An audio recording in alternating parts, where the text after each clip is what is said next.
Hi everyone, welcome to Red Umbrella. I hope you're all doing well. Today I want to argue that Family Guy has inspired a surprising number of theories over its long history. And while many of them are chaotic, absurd, or outright comedic in nature, several of them hold up to serious scrutiny. By examining how viewers interpret the show's reality, its characters, its time travel episodes, its multiverse implications, and the evolution of Brian Griffin, we can determine which Family Guy theory is actually the most likely to be true, based on consistency, recurrence, and canonical support. But before we begin, I'd just like to kindly ask you all to subscribe.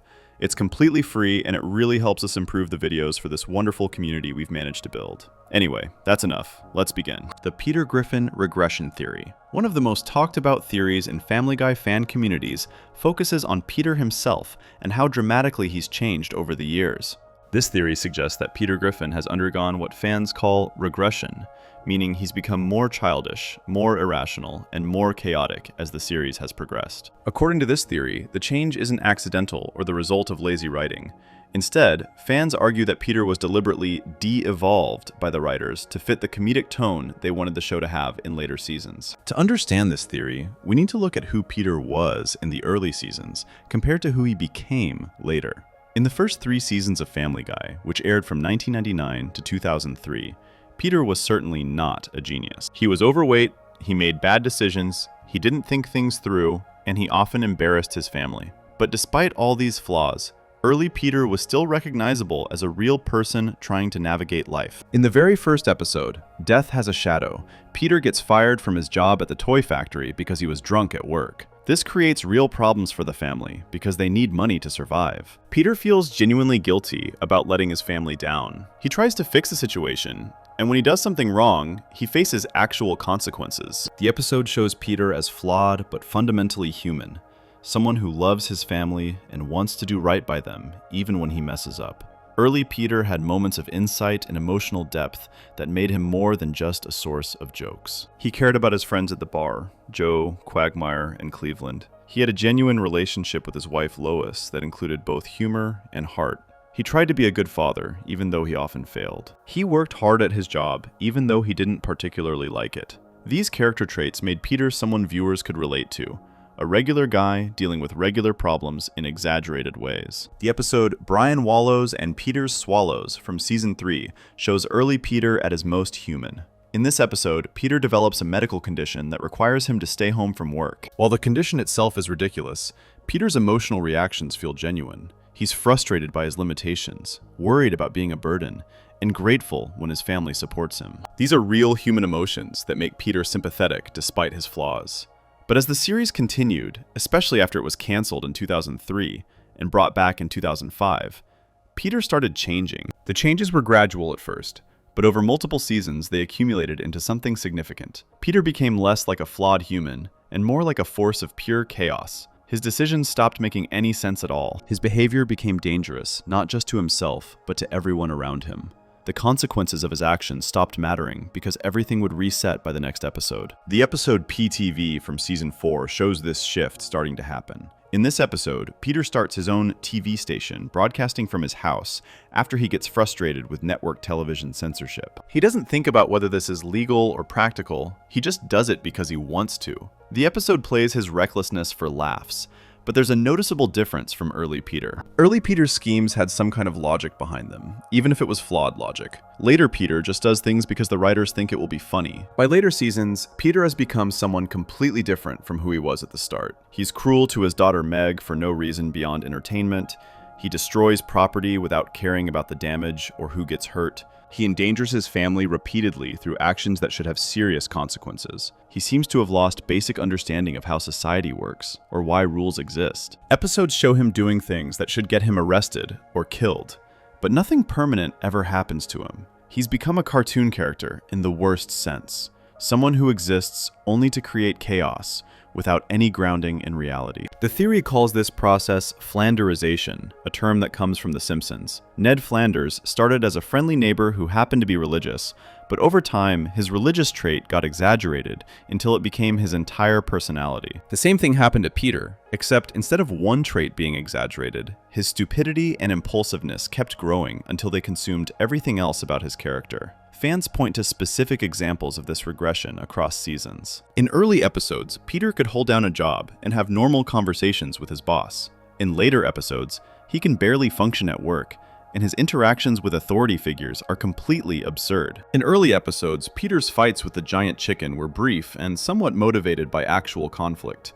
In later episodes, these fights go on for entire commercial breaks and serve no purpose except spectacle. The regression becomes especially clear when you watch episodes about Peter's relationship with his children. In early seasons, Peter genuinely tried to bond with Chris and Meg, even though he often did it wrong. He attended their school events, tried to help with their problems, and showed real affection for them. In later seasons, Peter seems to actively dislike Meg and barely acknowledges Chris exists. The loving father who tried his best has been replaced by someone who treats his children as annoyances. The theory suggests this regression was a deliberate choice by the writers, not just accidental character drift. As Family Guy came back from cancellation and found success, the writers leaned into what was getting laughs. Peter being stupid got laughs. Peter being destructive got laughs. Peter ignoring consequences got laughs. So they kept pushing those elements further and further, not realizing or not caring that they were fundamentally changing who the character was. This approach to comedy is sometimes called comedy escalation. If something is funny once, doing it bigger will be funnier. If Peter falling down gets a laugh, Peter falling down a longer staircase will get a bigger laugh. If Peter saying something dumb is amusing, Peter saying something even dumber will be more amusing. But this logic has limits. Eventually, you escalate so far that the character stops being a person and becomes just a collection of extreme behaviors. Some fans defend the regression by arguing that animated sitcoms are allowed to be inconsistent and extreme. Characters in cartoons don't need to follow realistic character development. They can be whatever the writers need them to be in any given episode. Peter being smart one week and incredibly dumb the next week doesn't matter because consistency isn't the point. Jokes are the point. But other fans argue that the regression made Peter less funny, not more funny.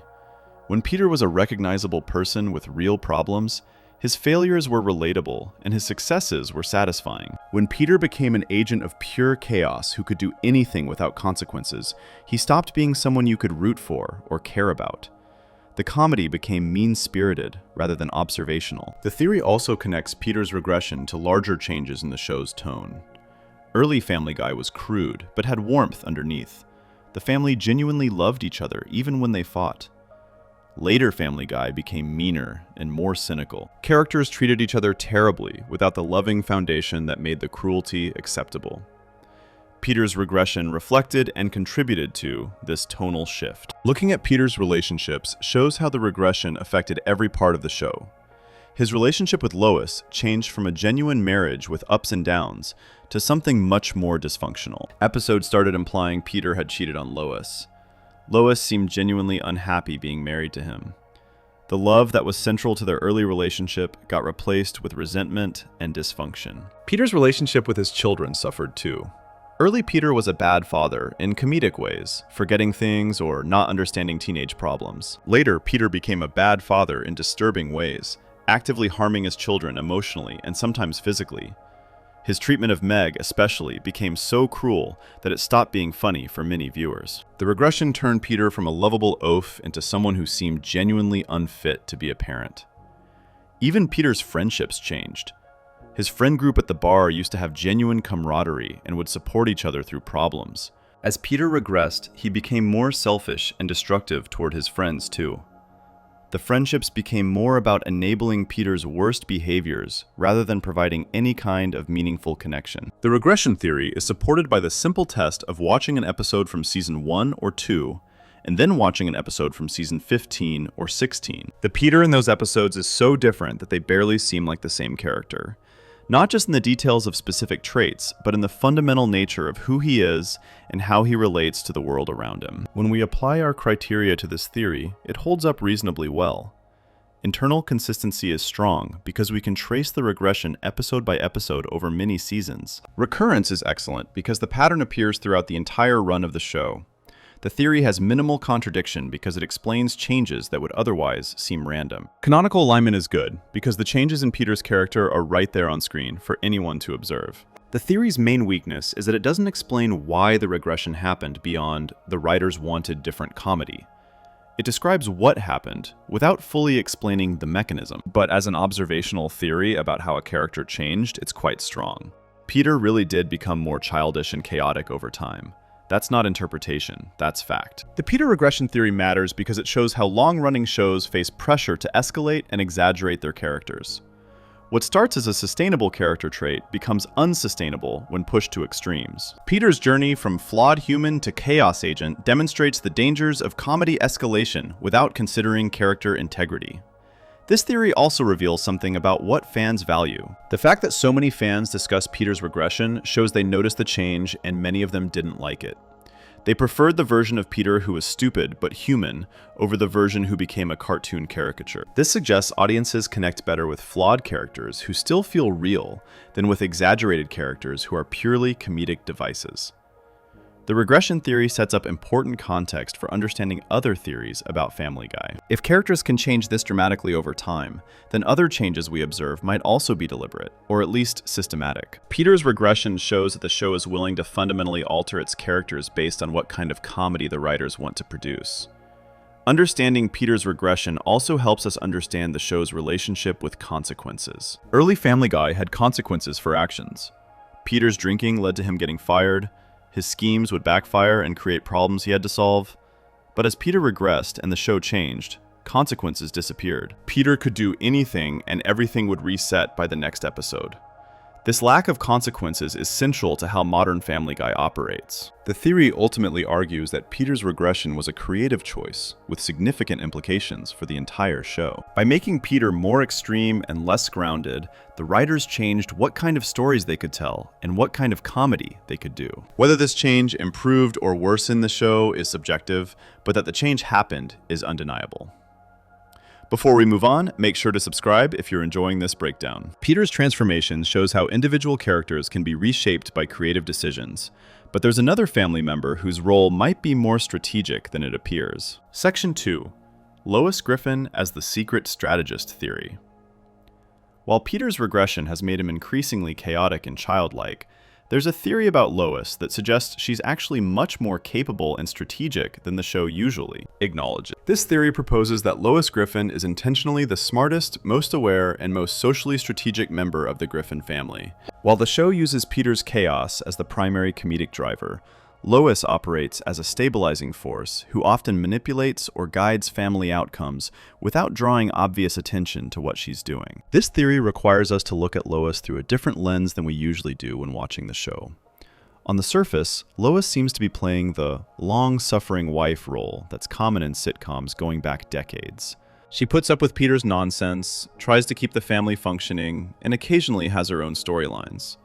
But the secret strategist theory suggests there's more happening beneath this surface. Lois is actually managing the family, managing social situations, and sometimes manipulating outcomes to serve her goals or the family's needs. Evidence for this theory comes from episodes that show Lois's unexpected competence in various areas that go beyond typical housewife duties. In The Courtship of Stewie's Father, we see that Lois is an extremely talented piano player with professional-level skills.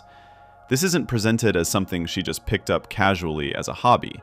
She has serious musical talent that suggests years of discipline, intelligence in understanding complex music theory, and dedication to developing her abilities. The episode reveals capabilities that go beyond what we normally see from her in her role as wife and mother. This musical talent is significant because it shows Lois has depth and abilities that most of the time get ignored or forgotten by the show. She could have pursued a career as a professional musician if she had made different choices. Instead, she's using these talents occasionally for family purposes or personal enjoyment. The theory suggests this pattern appears in other areas too, where Lois has capabilities she's not fully utilizing or revealing. Other episodes show Lois handling complex social situations that Peter cannot begin to understand or navigate. She knows how to interact with different social classes, from her working-class neighbors in Quahog to her wealthy family's high society circles. She manages relationships with neighbors, teachers, and other authority figures in ways that keep the family out of serious trouble, despite Peter's constant creation of problems. The theory points to moments where Lois demonstrates political awareness and strategic thinking about power structures. She understands how power works, whether in her family, in Quahog society, or in larger political contexts. Several episodes include cutaway gags or side plots where Lois shows knowledge about current events, political processes, or social dynamics that other family members completely miss or don't care about. There are scenes throughout the series where Lois predicts consequences that later happen exactly as she warned. Peter will propose some scheme, Lois will point out specific ways it will go wrong, Peter will ignore her advice, and then those exact problems will occur just as she predicted. This happens so consistently across so many episodes that it suggests Lois has a much better understanding of cause and effect than she's usually given credit for. She's not just worrying or being negative, she's actually analyzing situations accurately and predicting outcomes correctly. The secret strategist theory also looks at how Lois maintains control over family dynamics behind the scenes. She manages the household finances, makes most major decisions about the children's education and activities, handles crises that arise from Peter's behavior, and generally keeps the family functioning despite Peter's constant chaos. This isn't just reactive caretaking, the theory argues. Lois is actively steering the family in directions she chooses, using various methods to influence outcomes without being obvious about it. Sometimes Lois's strategic nature appears more directly in episodes that focus on her. There are episodes where she manipulates Peter into doing what she wants by appealing to his ego or his fears. She knows exactly which buttons to push to get him to take action or stop taking action. This understanding of psychology and motivation suggests intelligence and calculation that goes beyond simple marital familiarity gained over years together. The theory gains support from looking at Lois's background and upbringing. She comes from a wealthy family, the Pewterschmidts, who are successful and powerful in their social sphere. Lois grew up in that environment, learning how privilege and social status work, observing how her father Carter managed business deals and social relationships. She chose to marry Peter and live a middle-class life, but she didn't lose the skills and knowledge she gained growing up wealthy. Growing up in a wealthy family means Lois was exposed to certain lessons about power, money, and social maneuvering from a young age. She watched her parents navigate elite social circles. She learned which social rules actually matter and which ones can be bent. She understands how to present yourself differently to different audiences. All of these skills translate to how she handles life in Quahog. Episodes that focus on Lois's family of origin show her navigating complex power dynamics with her father, who is controlling, demanding, and difficult. Lois holds her own in these interactions, defending her choices and protecting her family while still maintaining the relationship with her parents. This requires significant strategic thinking and emotional intelligence that many people wouldn't be able to manage. The secret strategist theory also addresses why Lois stays with Peter, despite his regression into increasingly childish and destructive behavior over the years. The surface explanation is that she loves him despite his flaws. But the theory suggests Lois has calculated that staying serves her interests better than leaving would. She has security, children she loves, a life she's built, and perhaps more control than she would have in other situations. There are moments throughout the series where Lois shows frustration with being underestimated or having her intelligence overlooked by others. When this happens, she sometimes demonstrates capabilities that shock other characters who didn't realize how competent she actually is. These moments support the theory that Lois is deliberately not showing her full abilities most of the time, perhaps because being underestimated serves her purposes and gives her more freedom to operate. The theory connects to broader patterns about how sitcoms portray wives and mothers. The wife is secretly the smart one is a common trope that appears in many family sitcoms, but the theory argues that Family Guy plays with this trope in interesting ways. Lois isn't just smarter than Peter, which is obvious to anyone watching. She's actively strategic about how and when she uses her intelligence and reveals her capabilities. Fan conversations online about Lois often include observations about her being secretly in control of situations in the Griffin household. Viewers notice moments where Lois seems to be orchestrating outcomes without other characters realizing what she's doing. These discussions show that fans are picking up on patterns in how Lois operates, even if those patterns aren't always explicitly stated by the show's dialogue or plot. Looking at specific episodes reveals patterns in Lois's behavior that support this interpretation. When family crises occur, Lois is usually the one who ultimately solves them, often by working behind the scenes while Peter gets credit or attention. When difficult decisions need to be made, Lois guides the family toward her preferred outcome while making it seem like others made the choice. However, This theory has some problems when we examine it closely against our criteria. The main issue is that the show doesn't consistently portray Lois as strategic across all episodes. There are many episodes where she seems just as clueless or reactive as other characters. She makes bad decisions, fails to predict obvious outcomes, and gets caught up in her own storylines that don't demonstrate strategic thinking at all. Another issue is that Lois's character has also changed over time, similar to how Peter changed. Early Lois was more patient and stable as a character. Later Lois is more neurotic and prone to her own extreme behaviors. She has episodes where she becomes obsessed with something or makes impulsive choices that undermine the idea of her being a consistent strategist who thinks several steps ahead. The theory also struggles with episodes where Lois is the butt of jokes rather than the smart character managing situations. She has her own moments of being portrayed as stupid or shallow, particularly in how she deals with certain situations or makes decisions. If she's truly the secret strategist of the family, these moments don't fit well with that interpretation. When we apply our criteria, the theory does okay, but not great. Internal consistency is moderate because Lois shows strategic behavior sometimes, but not always consistently. Recurrence is decent because there are multiple episodes showing her competence and social skills. Canonical alignment is weak because the show has never explicitly stated or strongly suggested that Lois is operating as a strategist who's secretly managing everything. The theory is more of an interpretation of Lois's better moments than a comprehensive explanation of her character across all episodes. It highlights real capabilities that Lois has demonstrated throughout the series, but it probably overstates how consistently strategic she is. Like many sitcom wives, Lois is written inconsistently, depending on what the episode needs from her character. What makes this theory interesting is that it offers a different way to watch the show and think about the family dynamics. If you look for moments where Lois is being strategic, you'll find them.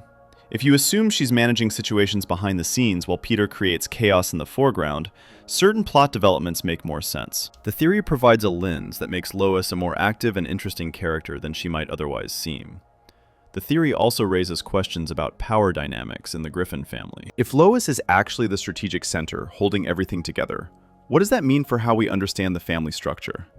Is Peter's chaos actually contained and managed by Lois's competence working behind the scenes? Does the family function only because Lois is secretly doing most of the real work while Peter gets the attention? These questions connect to real-world dynamics in many families, where one partner does most of the emotional labor and management work, while the other partner gets more attention for being colorful or entertaining. The theory suggests Family Guy might be reflecting these real dynamics even while playing them for comedy, showing something true about how families actually function. The secret strategist theory ultimately argues that Lois is more than just the long-suffering wife putting up with Peter's antics. She has agency, intelligence, and capability that she deploys strategically to keep her family together and functioning. Whether she does this consistently enough to make the theory fully convincing is debatable, but the core observation that Lois is more competent than she's often given credit for seems solid. Before we move on, make sure to subscribe if you're enjoying this breakdown.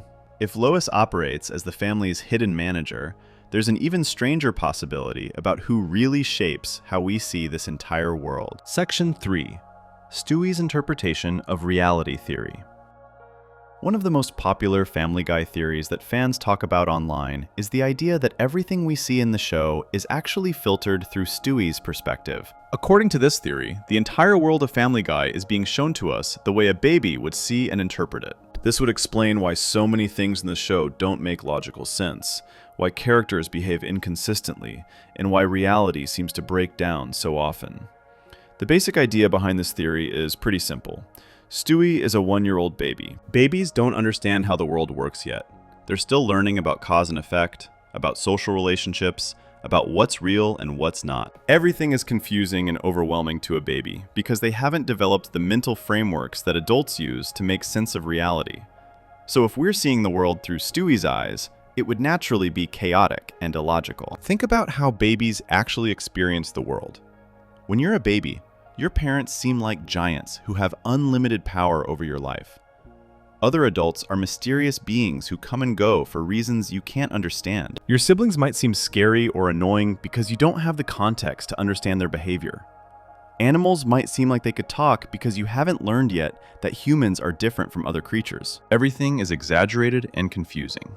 This theory suggests that Family Guy's bizarre reality reflects exactly this kind of baby-level understanding. Peter isn't actually as stupid as he appears. He just seems that way from Stewie's limited perspective. Lois isn't actually as perfect and composed as she sometimes seems. That's just how babies idealize their mothers. Brian can talk because Stewie hasn't learned yet that dogs don't actually communicate with human language. The whole world is filtered through a baby's confusion about how things work. One of the strongest pieces of evidence for this theory comes from how Stewie himself is portrayed. Stewie is supposed to be a baby, but he talks in complete sentences with a British accent. He builds complex machines and weapons. He understands advanced science and technology. He has sophisticated plans for world domination. None of this makes sense if we take it literally. Babies can't do any of these things. But if we're seeing things from Stewie's perspective, his abilities make more sense. Maybe Stewie isn't actually building working time machines and death rays. Maybe he's just playing with toys and blocks. But in his imagination, he's a genius inventor. Babies often have elaborate fantasy lives where they see themselves as much more capable than they actually are. Stewie's genius might just be how he sees himself in his own mind. The theory also explains the show's inconsistent logic. Sometimes characters can understand Stewie when he talks, and sometimes they can't. Sometimes his inventions work perfectly, and sometimes they don't exist at all. Sometimes he's treated like a normal baby, and sometimes he's treated like an adult. These inconsistencies make sense if everything depends on Stewie's shifting perception and understanding. Family Guy is full of surreal elements that don't make logical sense. People survive injuries that should kill them. Characters teleport from place to place with no explanation of how they got there. The laws of physics work sometimes and don't work other times. Giant chickens fight Peter in elaborate battles that destroy half the city. None of this makes sense in a realistic world, but it all makes sense if we're seeing reality through the distorted lens of a baby's mind.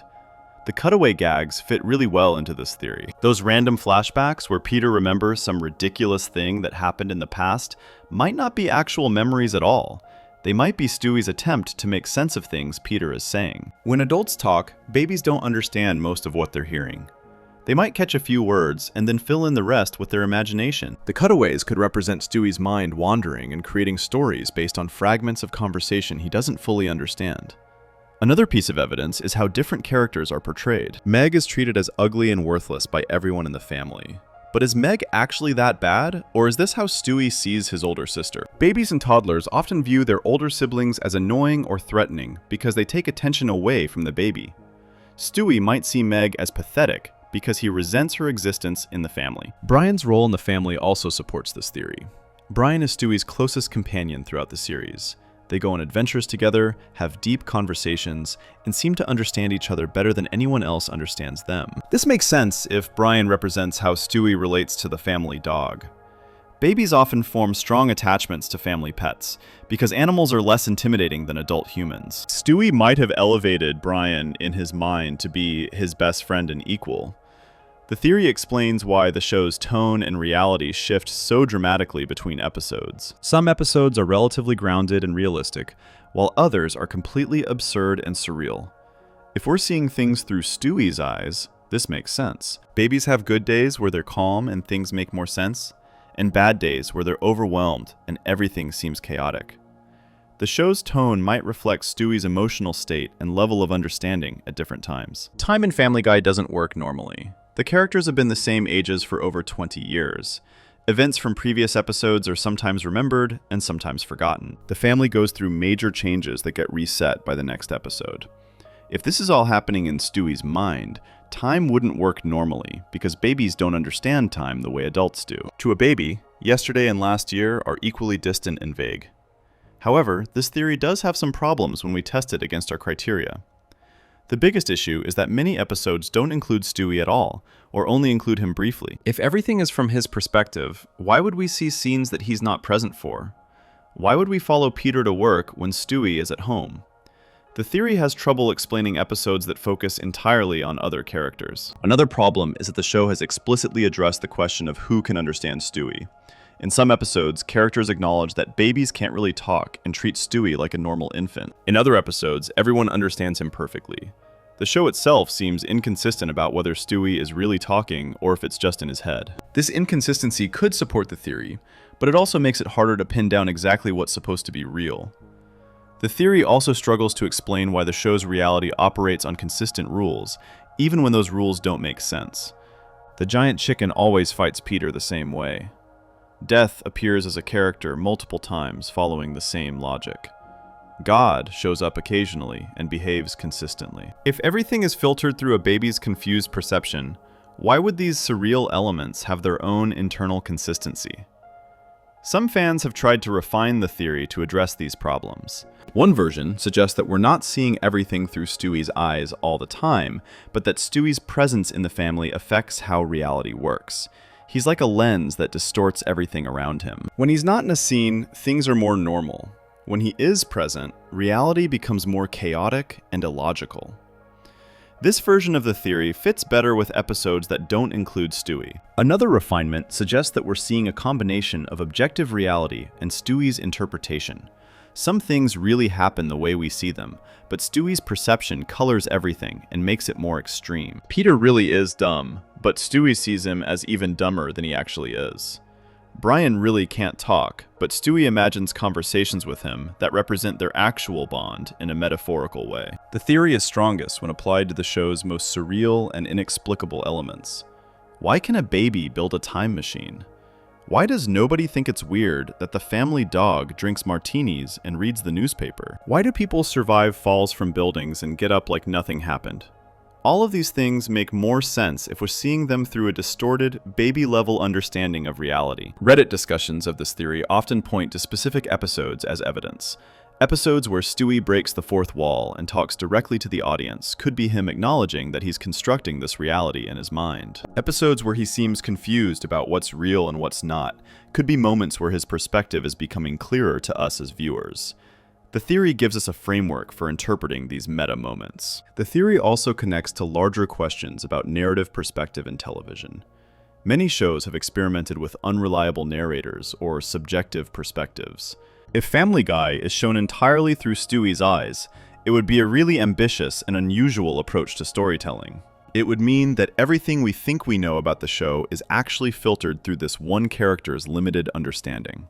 However, the theory has never been confirmed by the show's creators. Seth MacFarlane and the other writers have never said that this is what they intended.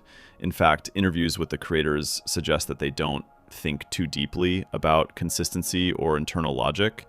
They make whatever jokes they think are funny in the moment without worrying about whether it all fits together. This makes it less likely that they planned such an elaborate framework from the beginning. But that doesn't mean the theory is wrong. Sometimes creators unintentionally create patterns that viewers pick up on. Even if MacFarlane didn't deliberately design the show to be from Stewie's perspective, the way the show is structured might naturally create that effect. The theory could be describing something real about how the show works, even if it wasn't consciously planned. When we apply our criteria to this theory, it does pretty well in some areas and poorly in others. It has good internal consistency in explaining the show's surreal elements and logical breakdowns. It has decent recurrence because Stewie appears in most episodes, and the chaotic tone is consistent throughout the series. But it has problems with canonical alignment because the show itself doesn't support this interpretation explicitly, and it contradicts quite a bit with episodes that don't involve Stewie at all. The theory is satisfying because it gives us a framework for understanding why Family Guy is so weird and inconsistent. Instead of just accepting that the show doesn't make sense, we have an explanation rooted in narrative perspective. It makes rewatching episodes more interesting because you start looking for clues about Stewie's perception, but it also requires us to ignore or explain away a lot of content that doesn't fit the framework. Ultimately, the Stewie's interpretation theory is one of those ideas that works really well for explaining certain aspects of the show, but breaks down when you try to apply it universally. It's strongest as a partial explanation rather than a complete one. Maybe some of what we see is filtered through Stewie's eyes, but probably not everything. The theory is fun and thought-provoking, but it's probably not the single answer to all of Family Guy's mysteries. Before we move on, make sure to subscribe if you're enjoying this breakdown. But if Stewie's perception can't explain everything, maybe the answer lies in watching how specific characters change over time, especially one character whose transformation is impossible to ignore. Section 4. Brian's declining cognitive pattern through alcoholism. There's another theory that shows up constantly in Family Guy fan discussions, and this one focuses specifically on Brian Griffin. According to this theory, Brian's intelligence and personality have declined over the course of the series because of his alcoholism and substance abuse. Early Brian was smart, thoughtful, and capable. Later, Brian is dumber, more obnoxious, and less competent. The theory suggests that this change isn't just bad writing, it's actually a realistic portrayal of what happens to someone's brain when they drink heavily for years. This theory is really interesting because it takes something that seems like a flaw in the show and reframes it as intentional character development. A lot of fans have complained that Brian became a worse character as the series went on. He started as the voice of reason in the family and ended up being insufferable and stupid. This theory says that change is actually the point. We're watching Brian's cognitive decline happen in real time across hundreds of episodes. Let's start by looking at early Brian from the first few seasons.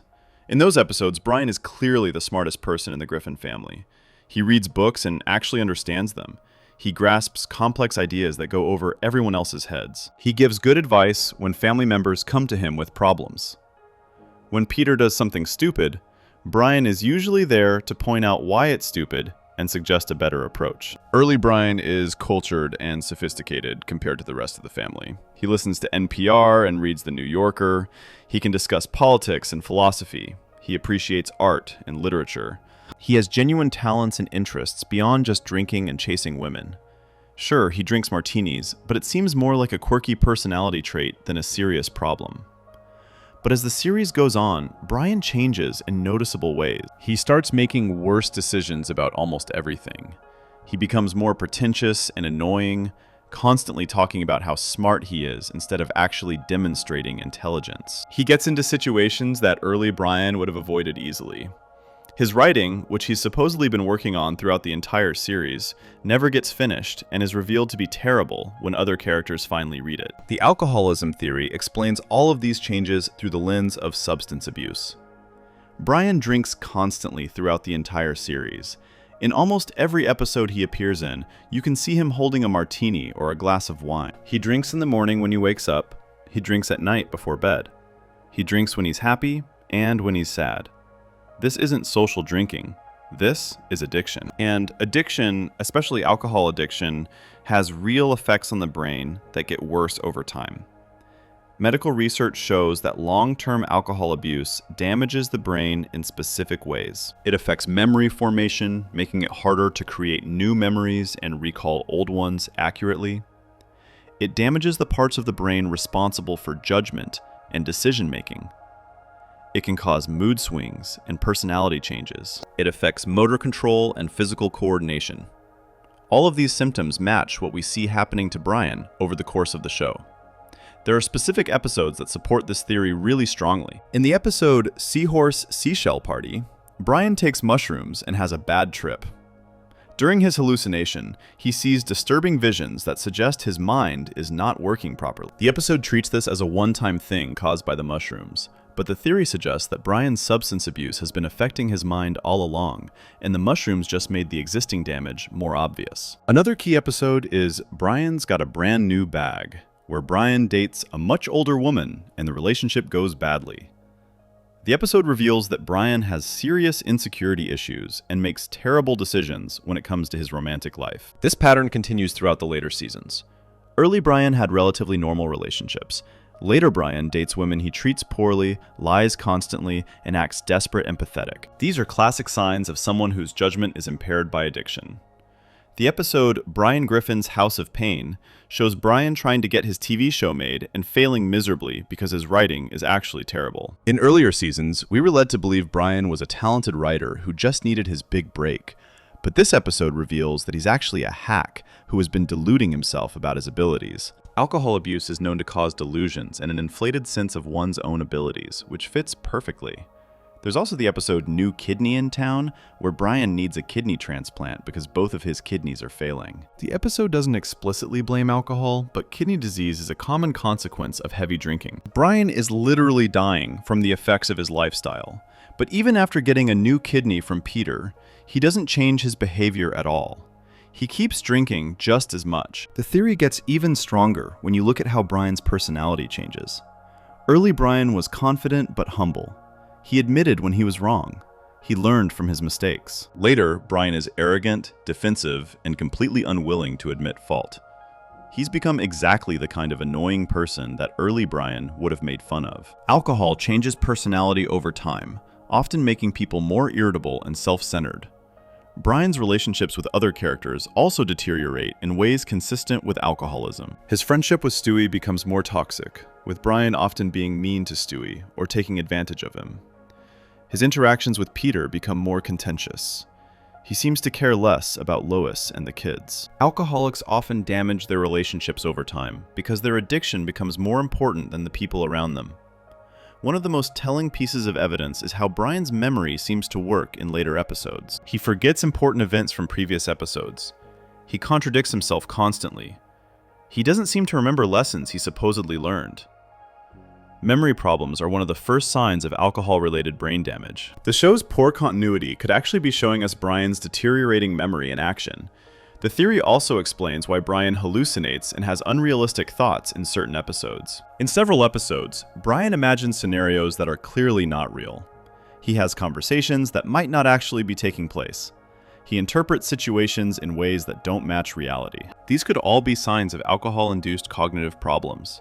Heavy drinkers often struggle to distinguish between what's real and what they're imagining. Brian's declining cognitive abilities are also shown through his problem-solving skills. Early Brian could figure out complex situations and come up with clever solutions. Later Brian struggles with basic tasks. He makes obviously bad decisions and doesn't understand why they're bad until after they've already caused problems. This matches the progression of alcohol-related brain damage, which gradually makes it harder to think clearly. Some episodes directly address Brian's drinking as a problem. In Friends of Peter G., the family briefly tries an intervention approach. The episode acknowledges that multiple family members have substance abuse issues. Brian's drinking is treated as normal within the family, but that doesn't mean it isn't harmful. Families of alcoholics often enable the addiction by treating it as acceptable.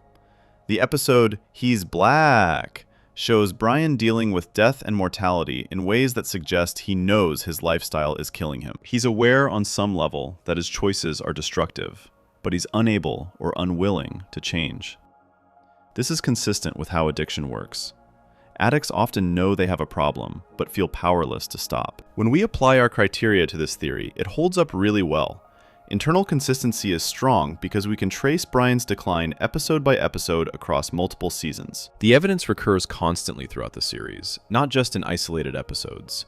We see Brian drinking in almost every episode, and we see his personality and abilities getting worse over time. The theory has minimal contradiction because it explains changes that would otherwise seem like inconsistencies. Instead of Brian randomly being smart or dumb depending on what the plot needs, we can understand his intelligence as fluctuating based on how much he's been drinking and how damaged his brain has become. Canonical alignment is excellent because the show explicitly shows Brian drinking in nearly every episode. His alcoholism isn't speculation, it's clearly depicted on screen repeatedly. The show has acknowledged that Brian has a drinking problem multiple times, even if it's usually played for laughs. The pattern explanation is also strong. The theory gives us a framework for understanding why Brian acts the way he does in later seasons. Instead of just saying the writers made him worse, we have an in-universe explanation. The decline follows a logical progression that matches real-world effects of alcoholism. However, there are some counter-arguments to consider. The main one is that the show has never explicitly confirmed this interpretation. The writers have never said they're deliberately showing Brian's alcoholism destroying his brain. They might just be writing him differently because they think it's funnier, or because different writers have different takes on the character. Another issue is that Brian sometimes returns to his old personality temporarily. There are later episodes where he's smart and helpful again. This doesn't fit perfectly with irreversible brain damage, but this could be explained by the fact that cognitive decline isn't always linear. People with substance abuse problems have good days and bad days. Brian's occasional moments of clarity could represent times when he's making an extra effort. The theory also doesn't fully explain why other characters change similarly. Peter got dumber over time too, and he doesn't drink as constantly as Brian. Meg became more pathetic. Stewie became less evil. These changes suggest that the show's evolution affected all characters. But supporters argue that Brian's changes are more extreme and specific, suggesting something different is happening to him. Some fans prefer to combine this theory with other theories. Maybe Brian's cognitive decline is real and caused by alcoholism, but the way we perceive it is also filtered through other factors. The theories don't have to be mutually exclusive. Brian's alcoholism could be one piece of a larger puzzle. What makes this theory especially compelling is that it treats Family Guy as a show willing to depict dark consequences even in a comedy format. If Brian's decline is intentional, it means the writers are doing something genuinely sophisticated. They're showing the long-term effects of addiction playing out over years of television, hidden inside a cartoon comedy. The theory also makes Brian a more tragic character. He's not just poorly written, he's someone who destroyed his own potential through addiction. He started with intelligence and talent, and he gradually lost both because he couldn't control his drinking. That's a sad story that happens to real people all the time. Before we move on, make sure to subscribe if you're enjoying this breakdown. Brian's decline might explain one character's journey through addiction, but some theories go even further and question whether Brian is even really a dog at all. Section 5. Brian is a human brain in a dog's body. Theory. Now we're getting into theories that sound really wild at first, but actually have some interesting logic behind them. This theory suggests that Brian isn't a normal dog who happens to be smart. Instead, he's actually a human brain that was transplanted into a dog's body through some kind of scientific experiment. This would explain why he can talk, why he's so intelligent, and why he acts more human than dog most of the time. The main source for this theory comes from connections fans have made between Family Guy and another animated show created by Seth MacFarlane called American Dad. Both shows exist in the same animated universe, or at least they share enough similarities that fans think they might be connected. And American Dad has a character named Klaus, who is literally a human brain in a fish's body. If it can happen in American Dad, the theory goes, maybe it happened to Brian in Family Guy, too. Klaus's backstory in American Dad is that he was an East German Olympic ski jumper whose brain was placed into a goldfish body by the CIA as part of some weird experiment. He retains all his human memories, his human personality, and his human intelligence. He can talk and think just like he did when he was human. The only difference is that now he's stuck in a fish body, swimming around in a bowl. Fans who support the Brian theory point out the similarities between Klaus and Brian. Both are animals who talk and act completely human. Both have sophisticated tastes and interests that normal animals wouldn't have. Both seem frustrated by being trapped in animal bodies. Both have romantic interests in humans, which makes sense if they have human brains. The parallel is pretty clear once you see it. The theory also tries to explain some of the weird inconsistencies about Brian throughout the series. Sometimes other characters can understand him perfectly and treat him like a person. Other times they treat him like a regular dog who can't talk. If Brian has a human brain in a dog body, maybe he actually can talk. But some people choose not to acknowledge it because it's too weird.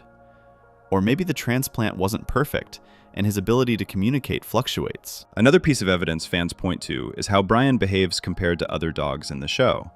When we see other dogs in Family Guy, they act like normal dogs. They don't talk, they don't read, they don't drink martinis. But Brian does all of these things. He's completely different from every other dog we encounter. The theory says that's because he's not really a dog at all. He just looks like one on the outside. Brian's intelligence is another factor. Dogs, even really smart dogs, don't write novels or discuss philosophy or understand complex political issues. Brian does all of these things at a level that would be impossible for an actual dog brain. But if he has a human brain, his intelligence makes perfect sense.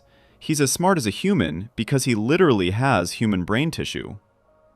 The theory also addresses Brian's emotional complexity. He has deep insecurities, complicated relationships, and psychological issues that seem very human. He goes through existential crises and questions the meaning of life. He has regrets about his past and worries about his future. These aren't dog concerns. These are human concerns. A human brain would explain why Brian processes emotions in such a human way. Some fans have tried to piece together a possible backstory for how this could have happened. Maybe Brian was part of a secret government experiment, similar to what happened with Klaus. Maybe the CIA or some other agency was testing brain transplants and Brian was one of the test subjects. This would explain why he ended up with the Griffin family, who wouldn't ask too many questions about why their dog can talk. The connection to American Dad gets stronger when you look at how both shows handle science fiction elements. American Dad regularly features aliens, time travel, cloning, and other sci-fi concepts. The show establishes that advanced technology exists in this universe. If that technology exists in American Dad and both shows share a universe, then that technology could exist in Family Guy too. There are episodes of Family Guy that hint at Brian having a mysterious past. We don't know much about where Brian came from before he joined the Griffin family. We know he had a previous owner and that his life wasn't great before Peter found him, but the details are vague. The theory suggests that these gaps in Brian's history are hiding something important, like the fact that he used to be human. Brian's relationship with Stewie also supports this theory in an interesting way. Stewie is a genius baby who builds advanced technology. He's created time machines, teleporters, and weapons that shouldn't be possible. If anyone in the Family Guy universe would know about brain transplant technology, it would be Stewie. Maybe Stewie knows about Brian's true nature, and that's why they're so close. They're both dealing with being more than they appear to be. The theory explains why Brian is so attracted to human women. Throughout the series, Brian dates human women and is clearly attracted to them physically and emotionally. For a normal dog, this wouldn't make sense. But if Brian has a human brain with human desires, his attraction to humans is completely natural. He's not a dog attracted to humans, he's a human mind trapped in a dog body attracted to other humans. Brian's drinking also makes more sense through this lens. Dogs don't typically enjoy alcohol the way humans do. They don't understand the social aspects of drinking or the psychological reasons humans drink. But Brian drinks like a human because he thinks like a human. His alcoholism is a human problem, not a dog problem. However, this theory has some serious problems when we examine it closely. The biggest issue is that there's absolutely no direct evidence in Family Guy itself that this is true. The show has never mentioned brain transplants. No episode has suggested that Brian used to be human. The connection to American Dad is interesting, but the shows have never officially confirmed they share a universe in a way that would allow this kind of crossover. Another problem is that if Brian had a human brain, you'd think it would come up at some point. He's been to the doctor, he's been injured, he needed a kidney transplant. In all of these medical situations, wouldn't someone notice that his brain is different from a normal dog brain? The show never addresses this, which suggests it probably isn't true. The theory also doesn't explain why Brian ages like a dog instead of like a human. If he has a human brain, wouldn't that brain age at a human rate? Dogs age much faster than humans do. A dog who's been alive for the length of time the show has been running would be quite old in dog years. But Brian doesn't seem to age much at all, and when aging is mentioned, it's in dog years, not human years. There's also the question of why this would have happened to Brian specifically. In American Dad, Klaus's situation is part of the show's premise and gets referenced regularly. The show treats it as an important part of his character. But Family Guy has never treated Brian as anything other than a dog who happens to be able to talk. If he really had a human brain, you'd expect the show to make a bigger deal out of it. The theory struggles with canonical alignment because nothing in Family Guy supports it directly. It requires us to import ideas from a different show and assume they apply to Family Guy without any proof. That's a pretty big assumption to make. Just because Seth MacFarlane created both shows doesn't mean they share all their rules and technology. When we look at recurrence, the evidence is also weak. The theory points to Brian's intelligence and human-like behavior, but these appear in every episode because that's just who Brian is as a character. It's not building toward a reveal that he has a human brain. It's just his consistent characterization. There's no pattern of clues that point specifically to brain transplantation. Some fans have tried to strengthen the theory by pointing to specific moments where Brian seems surprised by his own dog body. There are scenes where he's reminded that he's a dog and seems uncomfortable about it. But these moments can be explained more simply as Brian being insecure about being a dog in a human world. He doesn't need to have a human brain to feel self-conscious about his limitations. The theory is fun to think about, and would make for an interesting episode if the show ever wanted to explore it. But as an explanation for Brian's character, it requires too many assumptions and doesn't have enough direct support. It's one of those theories that sounds cool, but doesn't hold up when you examine it carefully. What this theory really shows is how creative fans can be when trying to explain unusual elements of the show. The fact that Brian talks and acts human is weird if you think about it seriously. The show usually just treats it as normal and doesn't question. But fans who want a logical explanation have to get creative, and connecting it to American Dad is a clever attempt to make sense of something that probably doesn't have a deeper meaning. The theory also reveals something about how shared universes work in animation. Seth MacFarlane has created multiple shows that have similar humor and sometimes reference each other, but that doesn't necessarily mean they all exist in the same fictional universe with the same rules. Each show has its own internal logic, and trying to combine them can create more confusion than clarity. If we're being honest, the real reason Brian talks and acts human is because the show needed a character who could be the voice of reason and interact with the family on an equal level. Making him a dog is funny because of the contrast between his sophisticated personality and his animal nature. The writers probably never intended for there to be a scientific explanation. He's just a talking dog because it's a cartoon, and cartoons can do whatever they want. But fan theories don't have to be correct to be interesting. They're a way for fans to engage more deeply with the show and think about it in new ways. Even if Brian doesn't actually have a human brain, the theory makes you look at his character differently. It makes you notice things about how he behaves and how other characters react to him. That kind of engagement is valuable even if the theory itself is wrong. When we compare this theory to the alcoholism theory from the previous section, the difference in quality is obvious. The alcoholism theory is based on things we actually see happening in the show over many episodes. This brain transplant theory is based on speculation and connections to a different show. One has strong evidence, the other has interesting ideas but not much proof. The brain transplant theory is the kind of thing that would need to be explicitly confirmed by the show to be considered true. Unlike theories about character behavior or timeline changes, which can be supported by patterns in the episodes, this theory makes a specific, factual claim about Brian's biology. That kind of claim needs direct evidence, which the theory doesn't have. Before we move on, make sure to subscribe if you're enjoying this breakdown. If a brain transplant seems too far-fetched, there are other theories that explain the show's weirdness through something even bigger than one character's secret origin. Section 6. Multiverse and Alternate Universes Theory. This theory takes a completely different approach to explaining Family Guy's inconsistencies. Instead of focusing on individual characters, it suggests that the entire show takes place across multiple universes or alternate timelines. According to this theory, different episodes or seasons might be showing us different versions of the Griffin family existing in parallel realities. This would explain why the show contradicts itself so often, and why characters seem to change personalities between episodes. The strongest evidence for this theory comes from episodes where the show explicitly deals with alternate universes and time travel. Family Guy has done several episodes that play with these concepts, and fans argue that these episodes aren't just one-off jokes, they're actually revealing something true about how the show's reality works.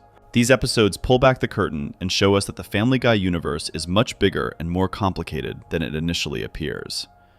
The episode Road to the Multiverse is probably the most important piece of evidence for this theory. In this episode, Stewie invents a device that lets him and Brian travel between parallel universes. They visit multiple different versions of their world, each one with different rules and characteristics. They see a universe where everything is drawn in the style of Disney animation. They see a universe where humans and dogs have switched roles, so Brian is the owner and the humans are pets. They see universes with different art styles, different histories, and different versions of the characters. What makes this episode significant for the theory is that it establishes that the multiverse definitely exists in Family Guy. This isn't speculation or fan imagination, it's canonical. The show has confirmed that there are infinite parallel universes where different versions of events play out. Once you know that multiple universes exist in this show's world, it's not a big leap to suggest that different episodes might be taking place in different universes, rather than all happening in one continuous timeline. Another important episode is Back to the Pilot, where Brian and Stewie travel back in time to the very first episode of Family Guy. They interact with the past versions of themselves and the family. They make changes to events that happen in that first episode. When they return to their present, things have changed because of what they did in the past. The episode shows that altering the past creates a different timeline, which is another way of saying it creates an alternate universe where things happened differently. The episode Yug Ilimaf takes the time travel concept even further. In this episode, time starts moving backwards for some reason, and Brian and Stewie experience events in reverse. They have to figure out how to fix time before everything unravels completely. The episode plays with the idea that time isn't as fixed and stable as we assume it is. If time can move backwards, if it can be changed and altered, then maybe the timeline we're watching isn't always the same one from episode to episode. The multiverse theory would explain one of the biggest complaints fans have about Family Guy, which is its terrible continuity. Characters die and come back to life with no explanation of how they survived or returned. Major events happen that should change everything and are then forgotten by the next episode. Relationships change dramatically and then reset to how they were before. Character personalities shift between episodes in ways that don't make sense. If we're watching different universes, these inconsistencies make sense because different universes would have different histories and different versions of the characters. For example, there are episodes where Peter and Lois seem to genuinely love each other and have a strong marriage. They're affectionate, they support each other, they work through problems together. But there are other episodes where they clearly can't stand each other and seem miserable together. Peter treats Lois badly, Lois is frustrated with Peter, and they barely seem to like each other. The multiverse theory says these could be different universes where their relationship developed differently. In some universes, they stayed happily married. In others, the marriage slowly deteriorated over time. The theory also explains why the show can have episodes with completely different tones and levels of realism. Some episodes are relatively realistic and grounded in everyday situations that could happen to a real family. Other episodes are completely surreal and absurd, with impossible things happening constantly. Instead of saying the show is just inconsistent in its approach, the theory suggests that realistic episodes take place in universes that are more like our reality, while absurd episodes take place in universes where the laws of physics and logic work differently. The show's treatment of death supports this theory in an interesting way. Characters have died in Family Guy and then appeared alive in later episodes with no explanation or acknowledgement that they died. James Woods was killed in one episode, but appeared alive in later episodes as if nothing happened. The evil monkey died, but came back. Even Brian died in the episode Life of Brian when he got hit by a car, but then Stewie brought him back by traveling through time to prevent the accident. These resurrections make more sense if different episodes take place in different timelines, where these deaths didn't happen or were prevented. Fans have pointed out that the show seems noticeably different after it was canceled and brought back in 2005. The humor is meaner and more cynical. The characters are more extreme versions of themselves. The stories are more outrageous and less grounded in reality. The animation style is slightly different. Even the pacing and structure of episodes changed. The multiverse theory offers an explanation for this shift that's more interesting than just saying the writers changed their approach. Maybe the show that came back in 2005 is literally taking place in a different universe than the one that got canceled. The cancellation could mark the point where we switched from one timeline to another. This would mean that seasons 1 through 3 take place in Universe A, where the characters are more grounded and sympathetic, and the stories are more realistic. Seasons 4 and beyond take place in Universe B, where the same characters exist, but have developed more extreme personalities and exist in a more chaotic reality. This would mean that they're not the same Peter and Lois we knew before. They're alternate versions of Peter and Lois from a different reality. They have the same basic traits and relationships, but they've developed differently because their universe has different rules.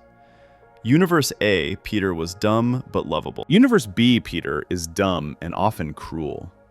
They're variations on the same person existing in different realities.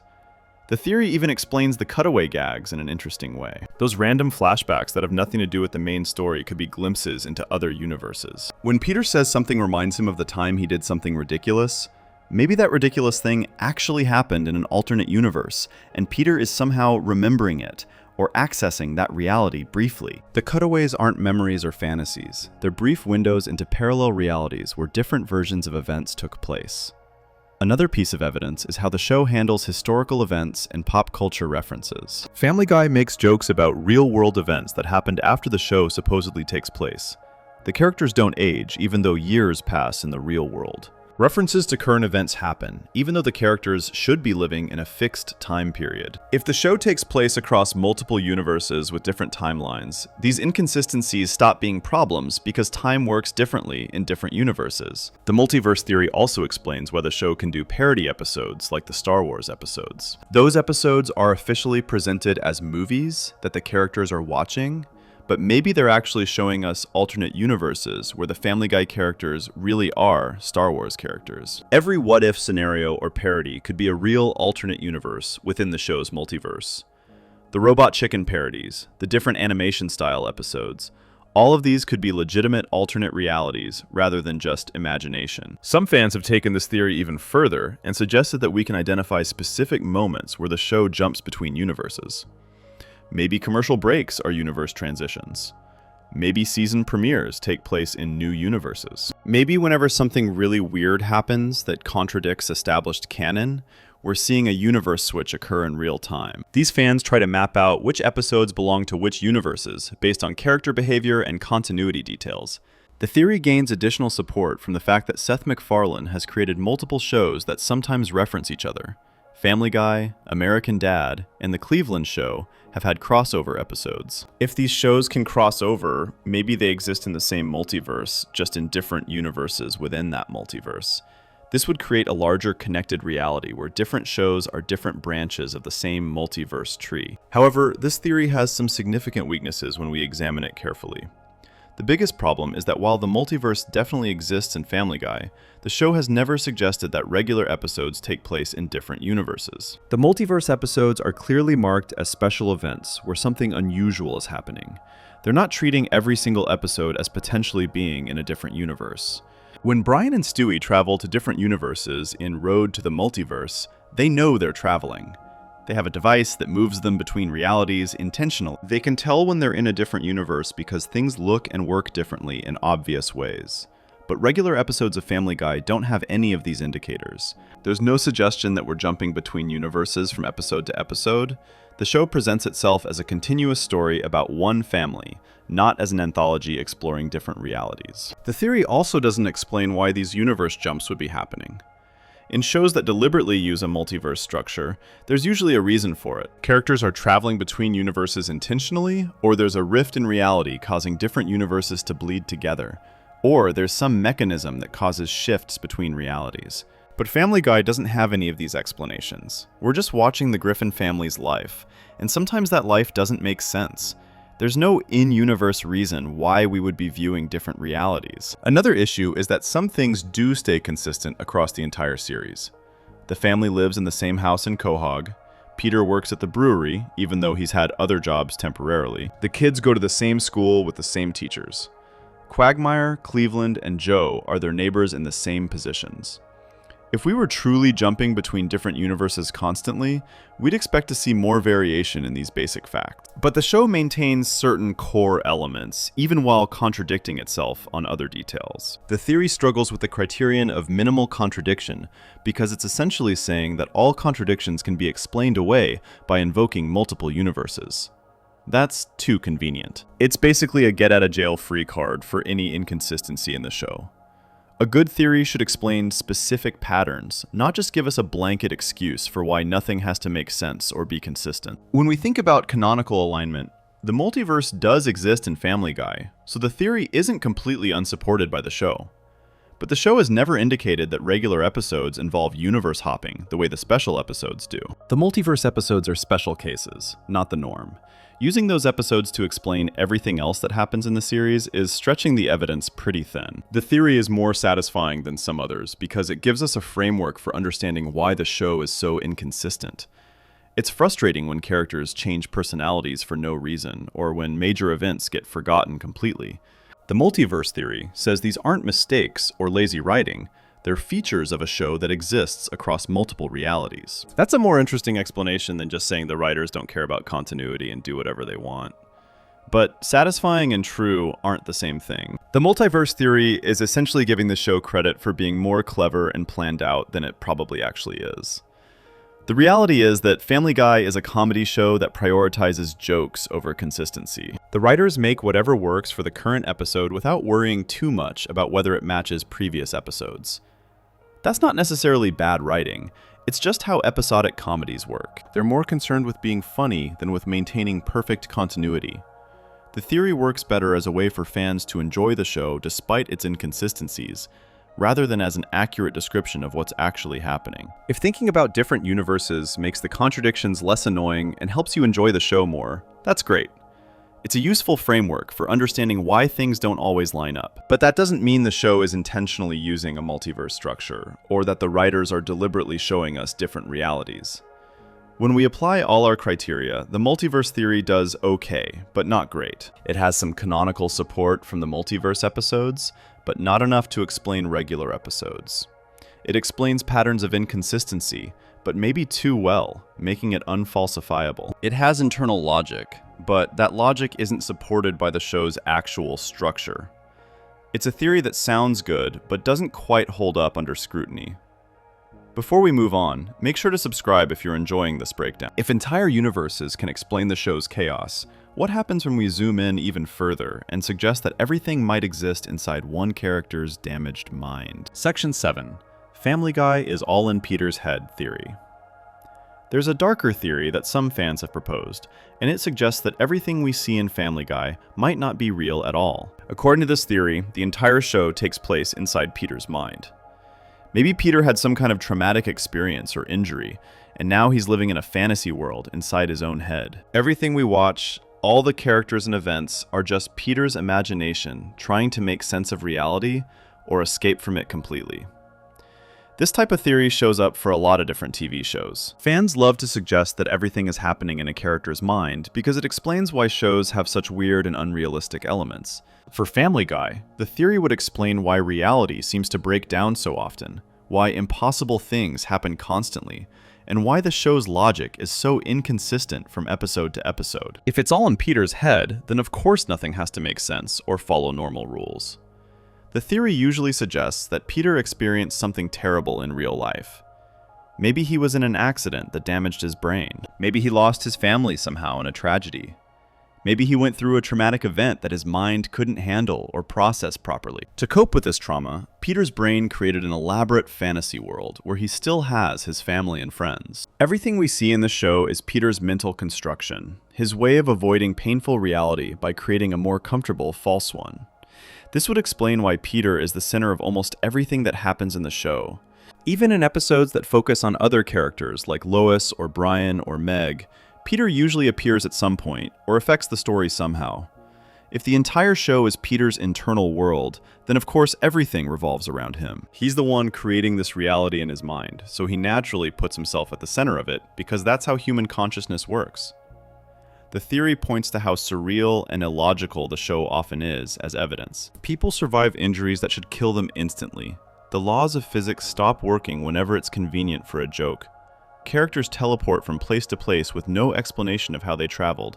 Time doesn't work normally, with characters not aging despite years passing. These aren't just cartoon logic or comedy exaggeration, according to this theory. They're evidence that we're watching someone's internal mindscape where normal rules don't apply, because the mind doesn't work like reality does. Peter's characterization supports this theory in some ways. He's often portrayed as living in his own world, not really understanding or caring about how things actually work in reality. He has a childlike view of reality, where he can do whatever he wants without real consequences ever catching up to him. If the whole show is his internal fantasy, then his personality makes sense.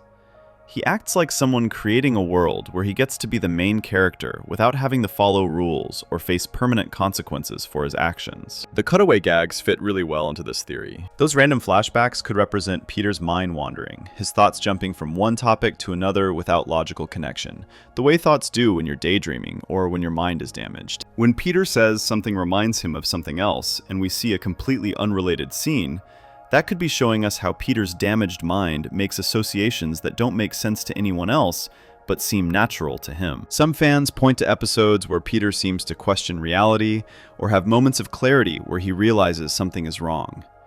There are scenes throughout the series where Peter breaks the fourth wall and acknowledges he's in a TV show. If the show takes place in his head, these moments could be Peter's consciousness briefly recognizing that his fantasy world isn't real, that he's created this escape and on some level knows it. The theory also explains why the other characters sometimes seem like exaggerated versions of real people. Lois is sometimes portrayed as the perfect wife who loves Peter unconditionally, and other times as someone who can barely stand him. Maybe real Lois left Peter or died in whatever traumatic event happened, and his mind creates different versions of her based on his conflicting feelings and memories. Sometimes he remembers the good times when she loved him. Sometimes he remembers the problems they had. Brian being a talking dog makes more sense in this context, too. Maybe Peter had a real dog that he was close to in his actual life, and in his fantasy world, he's elevated that dog to being his best friend who can talk and understand him on a human level. Peter's mind has given Brian human qualities because Peter is lonely in his fantasy and needs someone to talk to who won't judge him too harshly or abandon him. The kids in the show could represent Peter's memories of his children or his wishes for what they would be like. Meg is ignored and mistreated by everyone, which could represent Peter's guilt about neglecting his real daughter or failing to protect her. Chris is essentially a younger version of Peter himself. representing how Peter sees himself and his own traits passed down. Stewie is a genius baby, which could be Peter's way of imagining what his son could become, or his way of including intelligence in his fantasy since he lacks it himself. The show's inconsistent continuity makes sense if it's all in Peter's mind. Memories get confused and mixed up, events get remembered wrong or combined with other events. People change because Peter's damaged brain can't keep everything straight across years of fantasy. What happened in previous episodes gets forgotten because Peter's mind is unstable and can't maintain a consistent narrative over long periods. The contradictions aren't writing flaws, they're showing us a fractured psyche trying to create a coherent world but failing. The show's tendency to reset everything by the end of each episode could represent Peter's mind correcting itself. Maybe he tries to imagine consequences and changes, but his brain automatically resets things back to a comfortable baseline because that's less stressful than dealing with permanent change. Every episode is a new attempt to process his trauma through fantasy, and every episode ends with things returning to normal because Peter can't handle actual progress or growth. However, this theory has some serious problems when we examine it carefully. The biggest issue is that there's absolutely no evidence in the show itself that this is happening. No episode has ever suggested that Peter is in a coma, or experiencing delusions, or living in a fantasy world. The show presents itself as a straightforward comedy about a family, not as a psychological drama about mental illness or trauma. The theory requires us to completely reinterpret everything about the show in a way that the show itself never supports or hints at. We have to decide that the entire premise is secretly something else entirely, something darker and more serious. That's a huge assumption to make without any direct evidence from the actual episodes. It's reading something into the show that probably isn't there at all. Another problem is that this theory could be applied to literally any TV show ever made. You could claim that any show with unusual elements is actually happening in a character's head. That doesn't make it true or meaningful, just because it's possible to imagine. Just because a theory is technically possible, doesn't mean it's plausible or supported by evidence from what we actually see. The theory also doesn't explain why we see scenes that Peter isn't present for. There are many episodes and scenes where Peter isn't there and we're following other characters doing things without him. If everything is in Peter's head, why would we see things he's not experiencing or aware of? The theory would have to argue that Peter is imagining what other people are doing when he's not around, which gets complicated and hard to support with what the show actually shows us. When we apply our criteria, this theory fails pretty badly. Internal consistency is weak because the show never suggests this is happening or gives us any reason to think it. Recurrence doesn't apply because there's no pattern of evidence building toward this interpretation across multiple episodes. Canonical alignment is terrible because nothing in the canon supports it at all.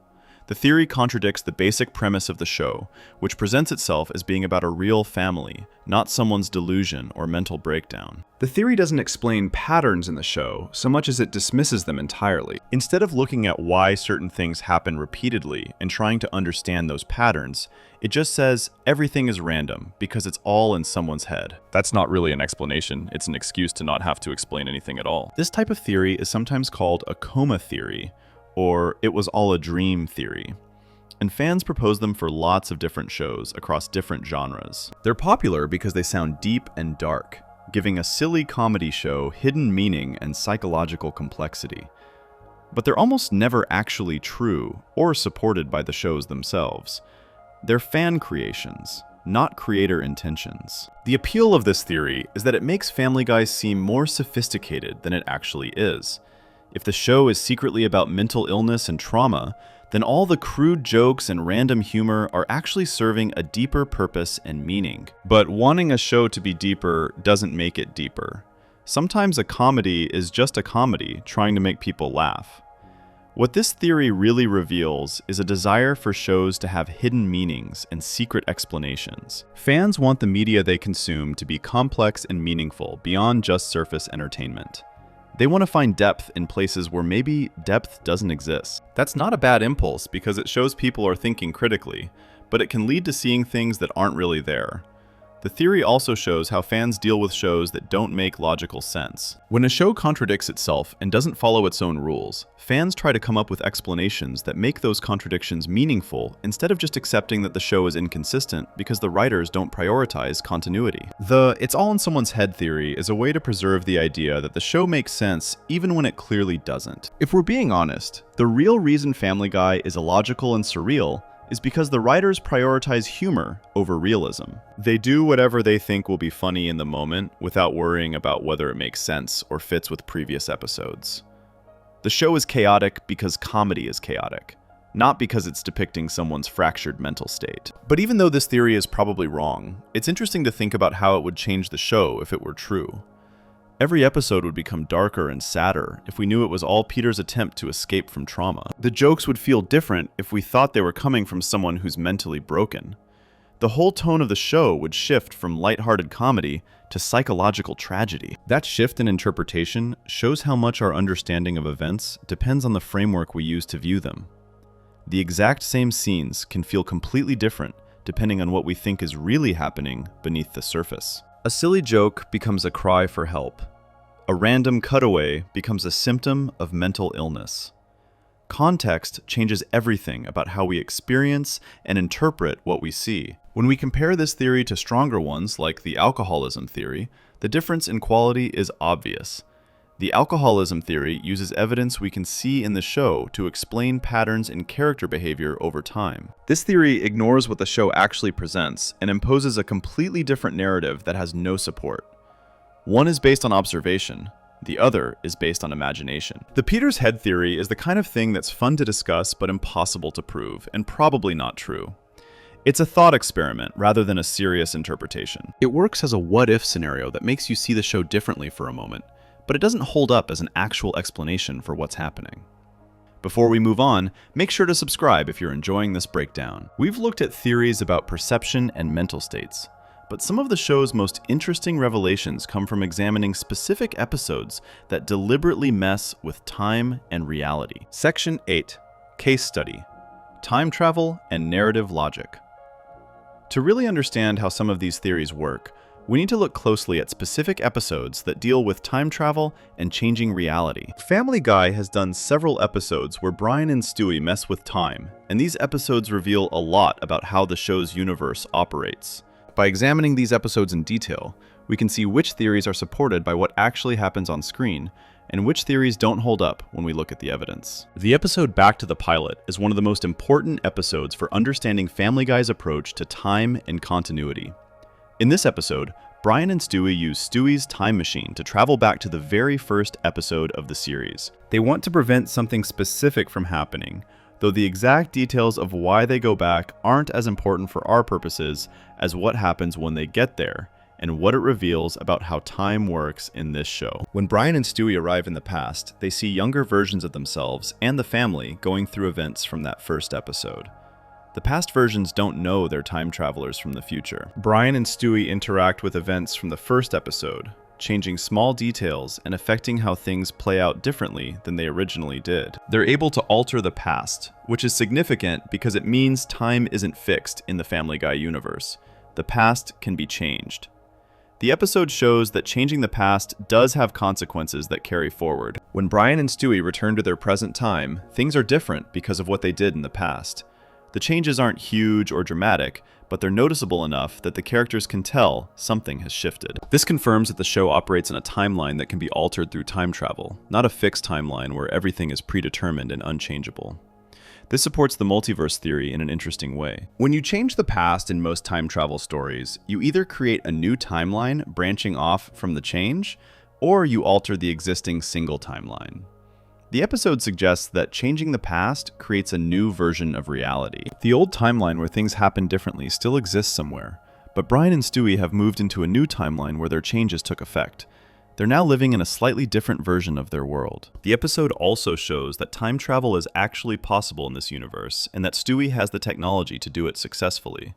This isn't just theoretical or imaginary or a joke. Stewie has built a working time machine that can transport people through time and allow them to interact with past events in meaningful ways. This is established canon that we have to take into account when thinking about other theories and how the show's reality works. Another important episode is Yug Ilimaf, which is Family Guy spelled backwards. In this episode, something goes wrong with reality, and time starts moving backwards instead of forwards. Brian and Stewie experience events in reverse, seeing things unwind and unhappen in front of them. They watch people walk backwards, conversations happen in reverse, events get undone. They have to figure out how to fix time before they reach the beginning of the universe and everything stops existing entirely. This episode reveals that time in the Family Guy universe is something that can break or malfunction. It's not just a constant forward progression that always works the same way. It can be disrupted, reversed, or manipulated in ways that shouldn't be possible in our reality. This suggests that time is more fragile and flexible in this fictional universe than we assume it is in our own world. The rules governing time in this show are different from the rules that govern time in reality.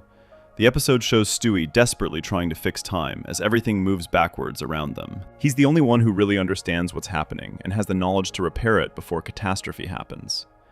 This reinforces that Stewie's intelligence and technology are real within the show's universe, not imaginary or exaggerated. He's not just pretending or imagining that he's a genius. He actually has advanced knowledge and capabilities that let him understand and manipulate the fundamental nature of reality. When time is finally fixed and moves forward again, things return to normal for the characters. But the episode has shown us that the timeline is vulnerable to catastrophic failures that could destroy everything. If time can break and move backwards, what else can happen to it? This opens up possibilities for other timeline disruptions that might explain inconsistencies in the show that we see in other episodes. The episode Meet the Quagmires is another time travel episode worth examining carefully. In this one, Peter goes back to the 1980s and accidentally causes Lois to fall in love with Quagmire instead of him. When Peter returns to the present, he finds that he's not married to Lois anymore. Quagmire is. The entire family situation is different because of this one change in the past. Peter and Lois never got married, so their children were never born. This episode shows that major changes to the timeline are possible from relatively small alterations in the past. One different decision in the past can completely alter the present in dramatic ways. Peter has to go back again and fix things so that Lois falls in love with him instead of Quagmire. When he succeeds in changing things back, the timeline corrects itself and things return to how they were originally. His family exists again because he married Lois again. What's interesting about this episode is that it shows characters can have memories of alternate timelines. Peter remembers the original timeline where he married Lois, even when he's living in a timeline where that didn't happen. This suggests that consciousness can exist across different versions of reality, carrying memories from one timeline to another. Characters aren't completely reset when timelines change.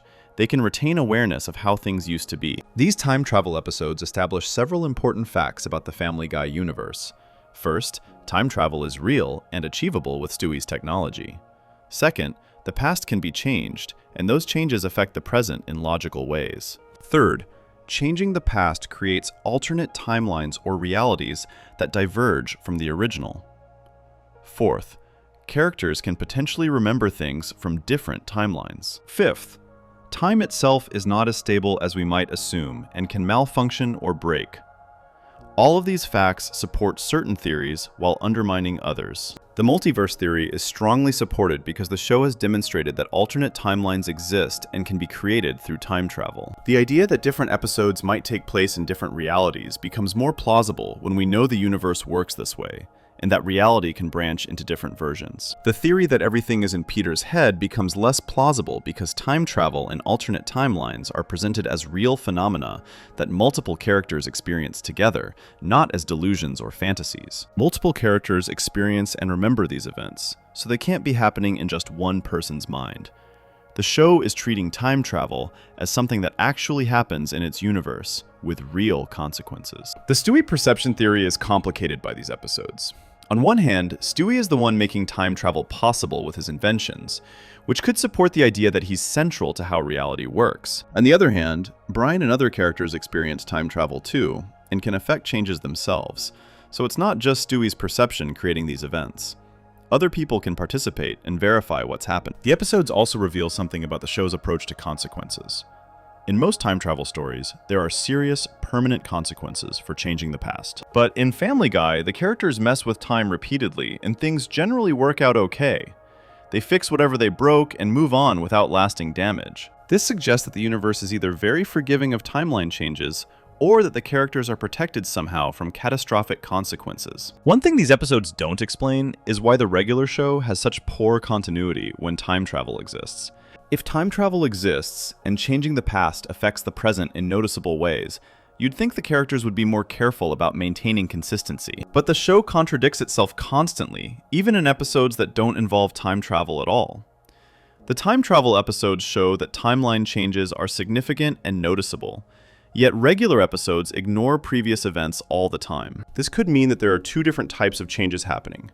There are intentional changes caused by time travel, which the show treats as important and addresses directly in the plot. And then there are unintentional inconsistencies caused by poor continuity, which the show ignores completely. The time travel episodes might be showing us that timeline changes are possible and significant, but they're not explaining why the regular timeline is so inconsistent. Another possibility is that there have been many more timeline changes than we've seen on screen. Maybe Brian and Stewie have used the time machine hundreds of times between episodes that we don't see, and each trip has created small changes that accumulate over the series. The inconsistencies we see might be the result of multiple timeline alterations that we weren't shown, but that affected the show's reality. The time travel episodes also raise questions about memory and identity. If changing the past creates a new timeline, are the characters in the new timeline the same people as the characters in the old timeline? When Peter prevents his marriage to Lois and then fixes it, is he the same Peter throughout? Or do different versions of Peter exist in different timelines? These philosophical questions are interesting, but the show doesn't really explore them deeply. What we can conclude from examining these episodes is that the Family Guy universe has established rules for time travel and alternate timelines. These rules are consistent within the time travel episodes themselves, even if they don't explain everything about the regular series. The show has given us a framework for understanding how reality can be changed and how different timelines can exist simultaneously. This framework supports some fan theories and contradicts others. It gives us evidence that the multiverse exists in canon. It shows that timeline changes are real and significant. It demonstrates that Stewie's technology actually works and isn't imaginary. All this information helps us evaluate theories more effectively based on what the show has actually established as true. However, the time travel episodes also show the limitations of using fan theories to explain everything. The show is willing to establish certain rules when it needs them for specific episodes, but it doesn't apply those rules consistently across the entire series. Time travel matters when the episode is about time travel, but it doesn't seem to affect regular episodes at all. When we think about which theories these episodes support, we have to be careful about overgeneralizing. Just because alternate timelines exist in time travel episodes doesn't mean every episode takes place in a different timeline. Just because Stewie can build a time machine doesn't mean his perception shapes all of reality. We can use these episodes as evidence, but we have to use them carefully and not stretch them beyond what they actually show. Before we move on, make sure to subscribe if you're enjoying this breakdown. Time travel shows us how the show bends reality deliberately, but there's an even stranger theory that suggests the entire show might exist within another show's fictional universe. Section 9. Family Guy within a fictional TV universe. There's another meta theory that takes a different approach to explaining the show's weirdness and inconsistencies. This theory suggests that Family Guy isn't a show about a real family, even within its own fictional universe. Instead, the theory proposes that Family Guy is actually a fictional TV show that exists within another fictional universe, like American Dad or some other animated world. According to this interpretation, we're watching a show within a show, and that extra layer of fiction explains why nothing has to make sense or follow normal rules. The theory usually points to connections between Family Guy and Seth MacFarlane's other shows, particularly American Dad. Both shows were created by the same person, they share similar animation styles, they have similar types of humor, and they've had crossover episodes where characters from one show appear in the other. Some fans argue that these connections suggest the shows exist in the same larger universe, and that Family Guy might be a fictional show that characters in American Dad watch on their televisions. The most direct evidence for this comes from episodes where the fourth wall gets broken. Family Guy frequently has moments where characters acknowledge they're in a TV show. They'll talk directly to the audience watching, reference their voice actors by name, complain about the writing decisions, or make jokes about being animated characters. These moments could be treated as just comedy devices, or they could be hints that the characters know they're fictional and exist on a different level of reality than we initially assumed. There's an episode called Inside Family Guy that takes place at the offices where the show is supposedly made. We see writers sitting around a table working on scripts, animators drawing the characters frame by frame, and voice actors recording dialogue in sound booths. The episode presents Family Guy as a TV show being produced by real people, with the Griffin family being fictional characters created by these producers and writers. This episode could be interpreted as revealing the true nature of what we're watching every week. The theory would explain why the show has such terrible continuity from episode to episode. If Family Guy is a fictional show within a fictional universe, then of course it doesn't maintain consistency. Different writers in that fictional universe are creating different episodes without worrying about what happened before or coordinating with each other. The inconsistencies aren't mistakes in our real world. They're intentional elements showing us a poorly made show in the fictional world.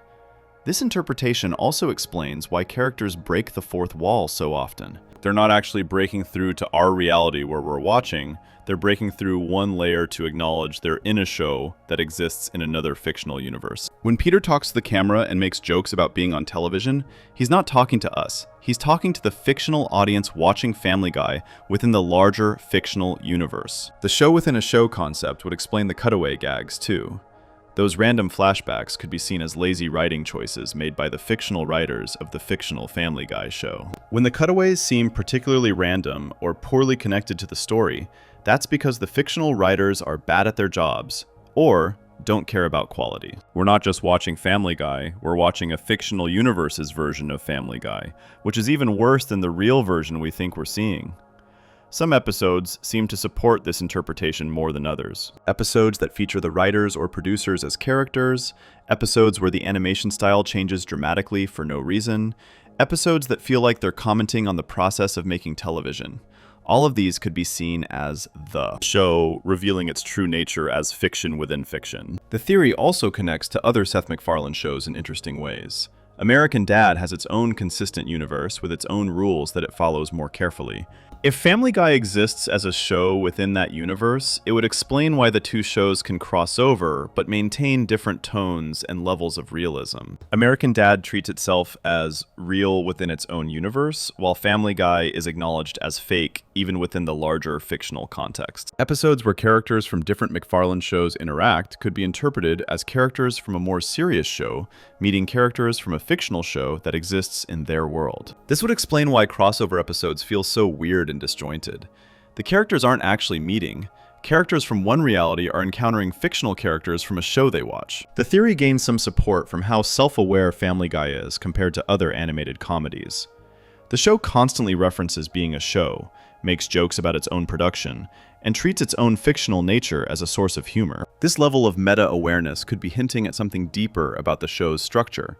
However, this theory has significant problems when we examine it closely. The main issue is that the show has never explicitly stated this is what's happening.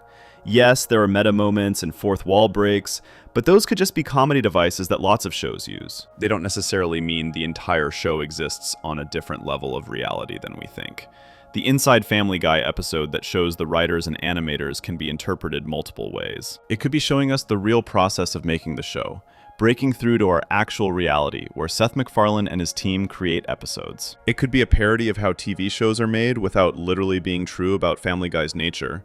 Just because one episode shows the production process doesn't mean the entire series is meant to be understood as fiction within fiction. The fourth wall breaks are also not strong evidence because they're common in comedy.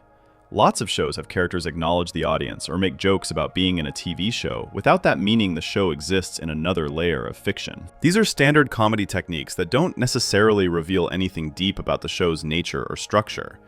When we apply our criteria to this theory, it struggles in several areas. Internal consistency is questionable because the show doesn't consistently present itself as fiction within another fictional universe. Most episodes just tell stories about the Griffin family, without any suggestion that there's another layer of reality involved. The meta moments are occasional and scattered, not constant throughout every episode. Recurrence is weak, because while fourth wall breaks happen regularly, they're scattered and inconsistent across episodes and seasons. The show doesn't build toward revealing that it's fiction within fiction. The meta moments feel like one-off jokes rather than pieces of a larger pattern that's being developed. If this theory were true, you'd expect more consistent acknowledgement of the show's fictional nature. Canonical alignment is complicated. The show does have canonical moments where it acknowledges being a TV show, so the theory isn't completely unsupported by what we see. But it never goes as far as saying it's a show within another show's universe. That extra layer is something fans are adding based on their interpretation, not something the show has confirmed or even strongly suggested. The theory also doesn't explain much that other theories don't explain better. The multiverse theory explains continuity problems through alternate timelines. The alcoholism theory explains character changes through realistic consequences. This theory just says it's all fake anyway, which isn't particularly useful for understanding specific patterns in the show or why certain things happen. Another problem is that this interpretation makes the show less meaningful rather than more meaningful. If Family Guy is just a badly made show within another fictional universe, then why should we care about analyzing it or thinking deeply about it? The theory essentially dismisses the show as intentionally bad, which might be true, but isn't satisfying for viewers who want to engage with it seriously. The crossovers with American Dad and other shows could be explained more simply without invoking layers of fiction. These are just comedy crossovers where different Seth MacFarlane properties reference each other for fun and to promote each other. They don't necessarily indicate a shared universe with complex layers of reality. Sometimes a crossover is just a crossover for entertainment purposes. The theory seems to exist more as a way to excuse the show's flaws than as a serious interpretation based on evidence. By saying Family Guy is meant to be a bad show within a fictional universe, fans can defend it against criticism about poor writing or inconsistency. But that defense requires assuming something the show has never clearly stated or demonstrated. When we think about what the show has actually established, it's presented itself as a comedy about a family in Rhode Island.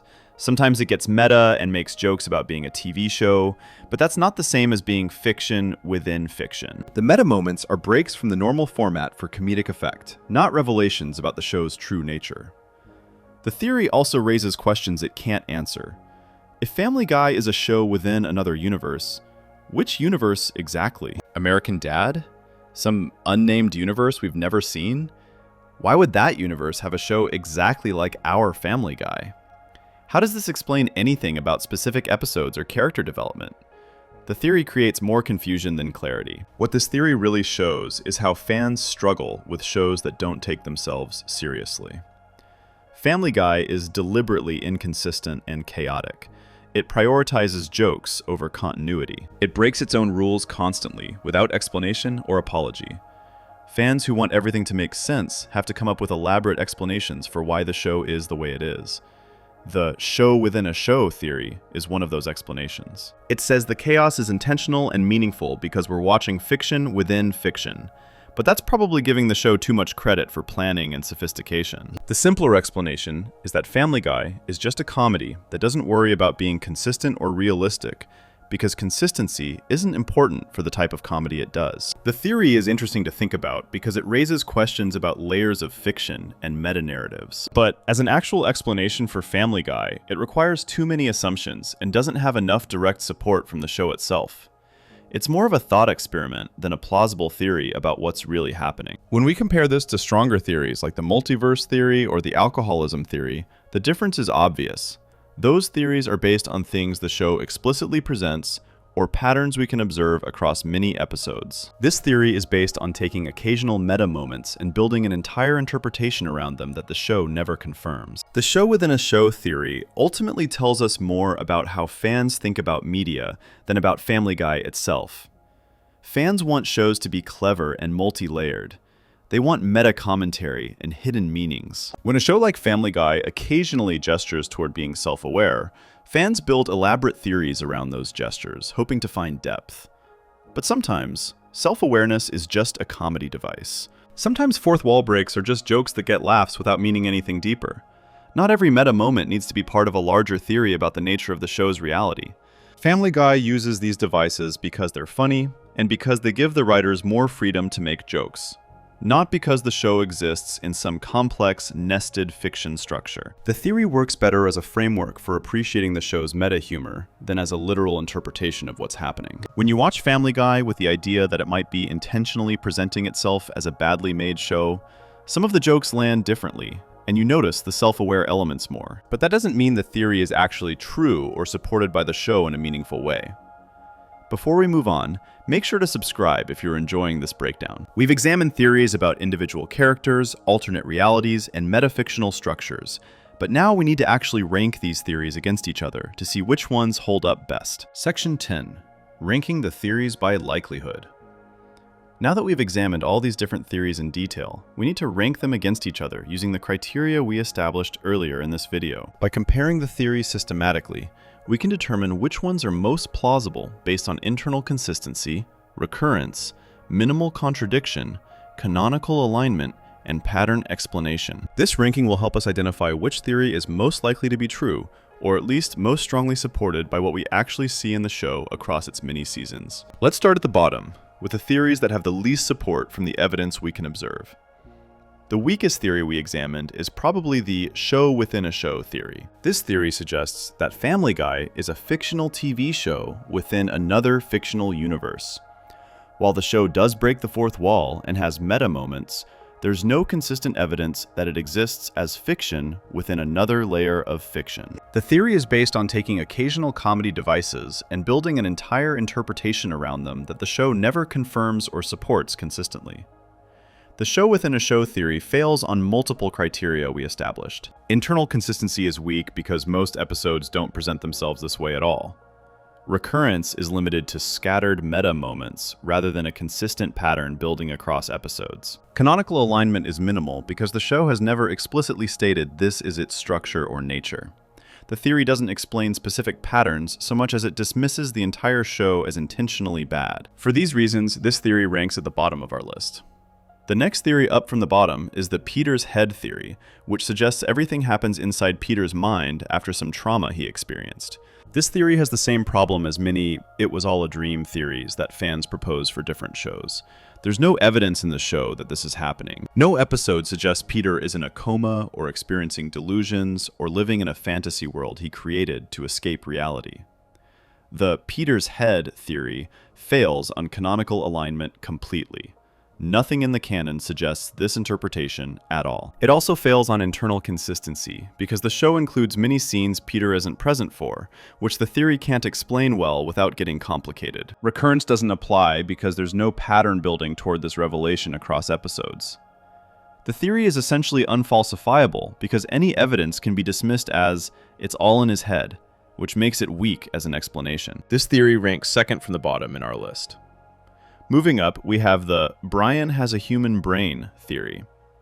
This theory suggests Brian is actually a human brain that was transplanted into a dog's body, similar to Klaus from American Dad. While this would explain Brian's intelligence and human-like behavior, the show has never indicated this is true. The theory relies entirely on connecting Family Guy to American Dad and assuming they share technology and universe rules without evidence. The human brain theory has slightly more going for it than the previous two because it at least attempts to explain specific observable patterns, specifically Brian's unusual intelligence and behavior. But it fails on canonical alignment because Family Guy has never mentioned brain transplants or suggested this is how Brian works.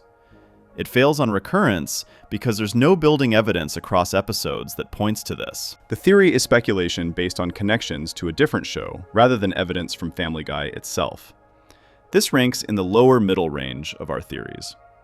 Next, we have the Stewie perception theory. This theory suggests we see the world filtered through Stewie's baby perspective, which explains the show's surreal and illogical elements. This theory is more interesting than the previous ones because it explains specific patterns like the chaos and the impossible events that happen regularly. But it struggles with episodes that don't include Stewie at all, and with the fact that other characters experience the same surreal reality. The Stewie perception theory does better on some criteria than the lower-ranked theories. It explains patterns of surrealism and inconsistency that we see throughout the show. It has internal logic about how a baby might perceive the world differently from adults. But it contradicts episodes where Stewie isn't present at all. The show has never suggested this is how it works, or that Stewie's perception shapes reality. The theory is satisfying as an interpretation, but lacks direct support from what the show presents. This ranks in the middle range of theories. Moving higher, we have the multiverse theory. This theory suggests different episodes or seasons take place in different universes or timelines, which explains the show's continuity problems and character inconsistencies. This theory has significant support from time travel episodes like Back to the Pilot and Road to the Multiverse, which explicitly show that alternate universes exist in the Family Guy canon. The multiverse theory scores well on several criteria. Canonical alignment is strong because the show has confirmed multiple universes exist through specific episodes. Internal consistency is good because it explains why the show contradicts itself so often. The theory accounts for patterns of inconsistency across the series in a logical way. However, it struggles with the fact that the show doesn't explicitly tell us regular episodes take place in different universes. The theory explains too much too easily, becoming a catch-all excuse for any inconsistency. This ranks in the upper middle range of our list. Near the top, we have Brian's alcoholism theory. This theory suggests Brian's declining intelligence and worsening behavior over the series is caused by the long-term effects of alcohol abuse on his brain. This theory has strong support from what we actually see in the show across hundreds of episodes. Brian drinks constantly in almost every episode he appears in. His personality and capabilities deteriorate over time in ways that match real effects of alcoholism on human cognition. The alcoholism theory scores extremely well on our criteria. Canonical alignment is excellent because Brian's drinking is explicitly shown throughout the entire series, consistently. Recurrence is strong because the pattern appears consistently across hundreds of episodes over many years. Internal consistency is high because the decline is gradual and logical, matching how real alcoholism progresses. The theory has minimal contradiction and explains specific observable patterns in character behavior. The main weakness is that the show has never explicitly confirmed this is intentional. But based purely on evidence we can observe, this theory ranks at or near the top of our list. When we compare all the theories side by side, a clear hierarchy emerges. The weakest theories are those that require us to completely reinterpret the show without any direct evidence, like the Peter's head theory and the show within a show theory. These theories are interesting thought experiments, but don't hold up under scrutiny when we apply our criteria. The middle range theories are those that explain some patterns but lack strong canonical support, like the Stewie perception theory and the human brain theory. These theories address real questions about the show and try to explain observable patterns, but they make assumptions the show never confirms. The stronger theories are those supported by actual evidence in the show, like the multiverse theory and especially the alcoholism theory.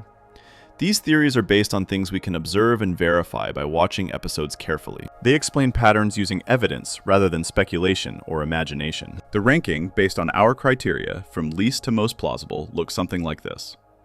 Show within a show theory at the bottom, then Peter's head theory, then Brian's human brain theory, then Stewie perception theory, then multiverse theory, and finally Brian's alcoholism theory at the top. This ranking is based on how well each theory satisfies our criteria for plausibility that we established at the beginning. However, it's worth noting that these theories aren't all trying to explain the same things.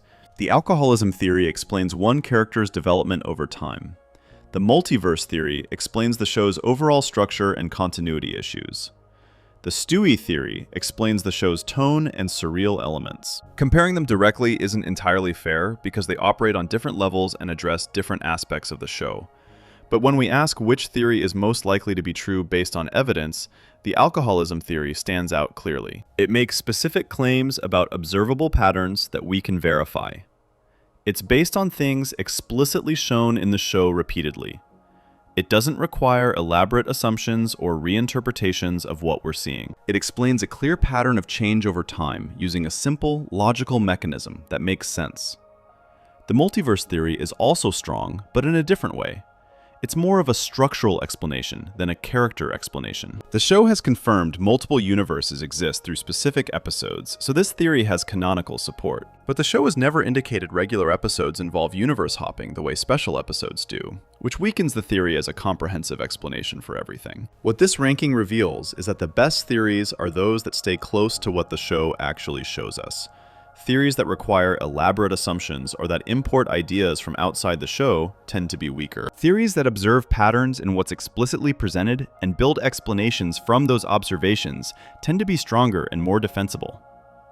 The ranking also shows that satisfying and true are different things. The Peter's head theory is psychologically satisfying because it makes the show seem deeper and more meaningful, but it's not supported by evidence we can point to. The alcoholism theory is less dramatic and doesn't make the show seem as sophisticated, but it's more defensible based on what we can actually observe episode after episode. When we think about which theory deserves to be called most likely true, we have to separate our desires from the evidence. We might want Family Guy to have hidden depths and secret meanings that make it more than just a crude comedy, but the evidence points to simpler explanations that are more grounded in what we actually see. Brian drinks constantly, and his behavior worsens over time, suggesting alcoholism is affecting him. That's observable and logical. The multiverse exists in canon through specific episodes, so theories about alternate timelines have some support. But the show uses the multiverse for specific episodes, not as a constant structural element. Treating every episode as a different universe is probably overextending what the show has established. What becomes clear through this ranking process is that most theories about Family Guy are fans trying to make sense of a show that doesn't prioritize making sense. The show is inconsistent because the writers prioritize jokes over continuity. Characters change because different writers handle them differently over the years. The surrealism exists because it's funny, not because there's a deeper explanation we need to uncover. But some patterns are real and observable when we watch carefully. Brian's drinking and decline is one such pattern that appears consistently. The existence of the multiverse in specific episodes is another fact we can verify. These patterns can support theories because they're based on actual evidence rather than speculation or wishful thinking. The ranking we've established isn't definitive because reasonable people could weigh the criteria differently. Someone who values canonical alignment more heavily might rank the multiverse theory higher. Someone who values explanation of specific character patterns might keep the alcoholism theory at the top. The ranking depends partly on what aspects of the show we're most interested in explaining. But by any reasonable measure, the theories at the bottom of our ranking are clearly weaker than those at the top. The show within a show theory and the Peter's head theory lack support no matter how we evaluate them.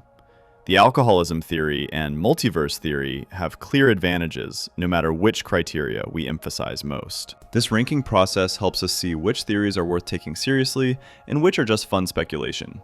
It helps us distinguish between theories based on evidence and theories based on imagination. And it points us toward identifying which theory is most likely to actually be true based on what Family Guy has shown us across its long run.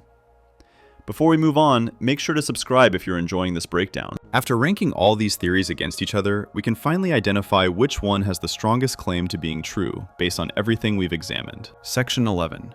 Verdict. Most likely true theory. After examining all these theories and ranking them against our criteria, we need to reach a verdict about which Family Guy theory is most likely to be true. Based on everything we've analyzed, the evidence points clearly to one theory that stands above the rest in terms of plausibility, support, and explanatory power. That theory is Brian's cognitive decline through alcoholism. This theory suggests that Brian's intelligence and personality have deteriorated over the course of the series because of the long-term effects of heavy drinking on his brain.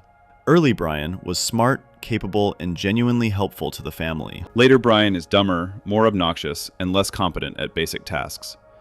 The theory proposes that this change represents the realistic consequences of decades of alcohol abuse destroying his cognitive abilities. The reason this theory rises to the top is that it satisfies all our criteria better than any other theory we examined. Let's go through each criterion to see why this theory is so strong compared to the others. First, internal consistency. This theory works with what we actually see in the show across hundreds of episodes. We can watch Brian's decline happen gradually over multiple seasons. It doesn't require us to ignore large parts of the show or reinterpret things in ways the show never suggests. The pattern is there if you look for it. Episode after episode showing Brian drinking, and episode after episode showing Brian becoming less capable. Second, recurrence. The evidence for this theory appears constantly throughout the entire series. Brian drinks in almost every single episode he appears in.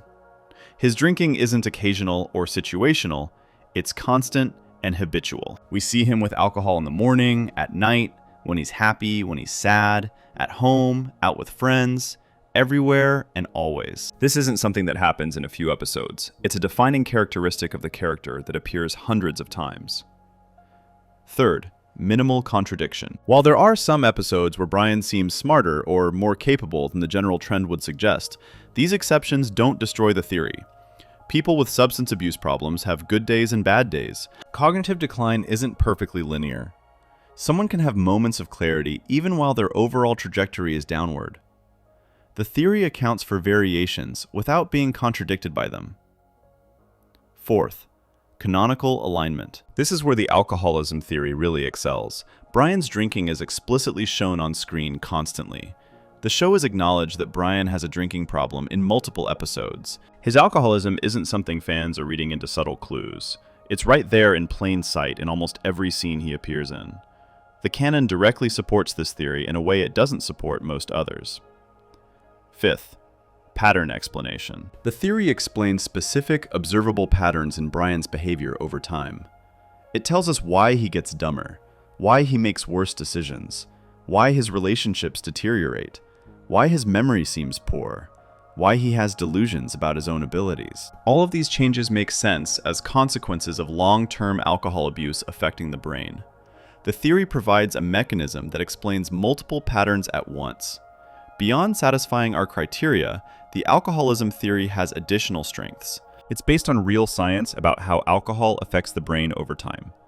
The progression we see in Brian matches what happens to real people who drink heavily for years. Memory problems, poor judgment, personality changes, cognitive decline, all of these are documented effects of chronic alcoholism. The theory isn't asking us to believe in anything fictional or speculative.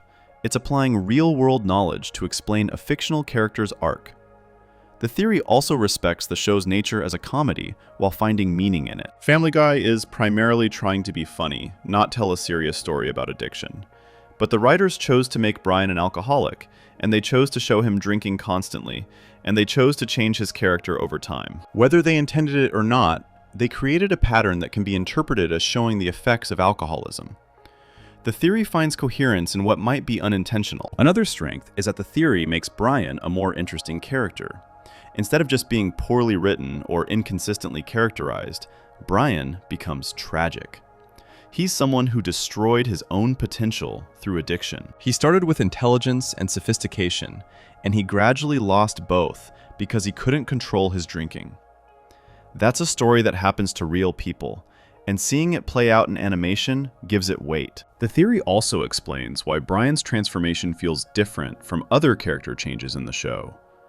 Peter got dumber over time too, but Peter's change feels more like Flanderization, where one trait gets exaggerated. Brian's change feels more like decline, like something is being lost rather than just amplified. The alcoholism theory explains why Brian's transformation has a different quality than other characters' changes. When we compare the alcoholism theory to the other strong contender, the multiverse theory, the difference becomes clear. The multiverse theory explains why the show is inconsistent structurally. The alcoholism theory explains why a specific character changes in a specific way. The multiverse theory is broad and structural. The alcoholism theory is narrow and character-focused. Both have merit, but the alcoholism theory has stronger direct evidence because we can point to specific scenes in specific episodes showing Brian drinking and behaving badly. The multiverse theory requires us to accept that episodes take place in different universes, even though the show doesn't indicate this for regular episodes. The alcoholism theory only requires us to accept that showing a character drinking constantly and declining in ability represents the effects of alcoholism. The first assumption is large and unsupported. The second assumption is small and logical. Some people might argue that the alcoholism theory isn't really a theory at all because it's just observing what the show presents. Brian drinks, Brian declines. Those are facts, not theories. But connecting those two facts and suggesting they're related in a causal way is the theoretical part. The theory proposes that the drinking causes the decline and that this relationship is intentional, or at least meaningful, not just coincidental. The theory becomes even stronger when we look at specific episodes that deal with Brian's substance abuse directly. Episodes like Seahorse Seashell Party, where Brian takes mushrooms and has a bad trip. Episodes like New Kidney in Town, where Brian needs a kidney transplant because his organs are failing. Episodes where Brian's drinking is explicitly called out as a problem by other characters. These episodes support the theory by acknowledging that Brian's substance use has consequences. The fact that the show has never explicitly confirmed this theory could be seen as a weakness. The writers have never said, "We're showing Brian's alcoholism destroying his brain," but the lack of explicit confirmation doesn't make the theory wrong. Sometimes creators put patterns in their work without fully realizing it. Sometimes the meaning emerges from the accumulation of details, rather than from intentional messaging. The theory also benefits from being testable. If you watch the series from beginning to end looking for this pattern, you'll find it. You can observe Brian's drinking frequency, note his declining abilities, track his worsening behavior, and see the correlation. The theory makes predictions about what you'll see when you watch, and those predictions are borne out by the evidence. Another reason this theory works is that it doesn't require elaborate world building or complex explanations. Some theories need you to understand multiverse physics, or perceptual psychology, or metafictional structures. The alcoholism theory just needs you to understand that drinking too much for too long damages the brain. That's something everyone can grasp immediately without special knowledge. The theory also has emotional resonance. Addiction is something many people have experienced either personally or through loved ones. Seeing a character struggle with alcoholism and suffer its consequences, even in a comedy show, connects to real human experiences. The theory makes Brian's story relatable in a way that more elaborate theories don't. When we think about what makes a good fan theory, we're looking for something that enhances our understanding of the show without contradicting what we see. The alcoholism theory does exactly that. It gives us a framework for understanding Brian's character arc. It makes his decline make sense. It adds depth to what could otherwise just seem like bad writing. The theory also passes what we might call the simplicity test. The best explanation is usually the simplest one that accounts for the evidence. Brian drinks constantly and gets dumber over time. The simplest explanation is that the drinking is causing the cognitive decline. We don't need to invoke alternate universes or perceptual filters or metafictional structures. The straightforward explanation works. Some fans prefer the multiverse theory because it explains more of the show's problems in one sweep. If different episodes are in different universes, that explains all the continuity errors at once. But explaining everything with one big theory can be less convincing than explaining specific things with specific theories. The alcoholism theory has a narrower scope, but stronger evidence within that scope. The verdict we're reaching is based on weighing evidence, not on guessing what the creators intended. Whether Seth MacFarlane and the writers deliberately planned Brian's decline as a consequence of alcoholism doesn't change whether the pattern exists in the show. Death of the author as a concept suggests that what matters is what's in the work, not what the creator says about it. And what's in Family Guy is a clear pattern of Brian drinking constantly and declining cognitively over hundreds of episodes. This theory also has practical implications for how we watch the show. Once you see Brian's alcoholism as central to his character arc, you notice it everywhere. You see it in every scene where he's holding a drink. You see it in his increasingly poor decisions. You see it in how other characters react to him. The theory changes your viewing experience by making you aware of a pattern you might have missed before. The alcoholism theory represents the best kind of fan theory. It's based on careful observation of what the show actually presents. It uses real-world knowledge to explain fictional events. It enhances the show by finding meaning in patterns. It's testable and verifiable, and it's simple enough to explain quickly, but robust enough to withstand scrutiny. Based on all of this analysis, the verdict is clear. Of all the theories we examined, Brian's cognitive decline through alcoholism is the most likely to be true. It has the strongest evidence, satisfies the most criteria, requires the fewest assumptions, and provides the most compelling explanation for observable patterns in the show. While other theories have merit and interesting elements, none can match the alcoholism theory's combination of evidence and explanatory power. This doesn't mean the other theories are worthless. The multiverse theory helps explain structural issues. The Stewie perception theory offers an interesting interpretive lens. Even weaker theories can be fun to think about. But when we're asking which theory is most likely to actually be true, the answer is the one that's most strongly supported by what we can observe in the show itself. The alcoholism theory stands as the most plausible explanation for a significant aspect of Family Guy's character development. It shows us that even in a chaotic comedy that doesn't take itself seriously, meaningful patterns can emerge. And sometimes those patterns tell stories that are more serious and affecting than the show's surface-level humor would suggest. Before we move on, make sure to subscribe if you're enjoying this breakdown. Understanding which theory is most likely true matters because it affects how we think about fan theories in general and what they tell us about how we engage with media. Section 12. Why these theories matter for fans and storytelling. We've spent this entire video examining different theories about Family Guy, ranking them against criteria we established, and identifying which one is most likely to be true based on the evidence we can observe. But now we need to step back and ask a bigger question that goes beyond just this one show. Why do these theories matter at all? What do they tell us about how fans engage with shows, how we create meaning from entertainment, and what role fan theories play in our relationship with media in general. Fan theories matter because they represent active engagement with media rather than passive consumption.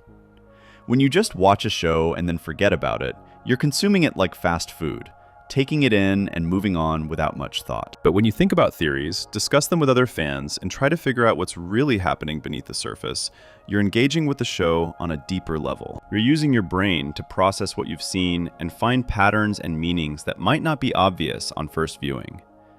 This engagement is valuable even when theories turn out to be wrong or unsupported. The process of thinking critically about a show, gathering evidence from multiple episodes, making arguments based on that evidence, and testing ideas against what you observe teaches you skills that apply beyond entertainment. You're learning to analyze information, to distinguish between strong and weak evidence, to build logical arguments that others can evaluate, and to change your mind when new information contradicts your previous beliefs. Family Guy generates theories because it's been on the air for so long and has accumulated so many episodes over its run.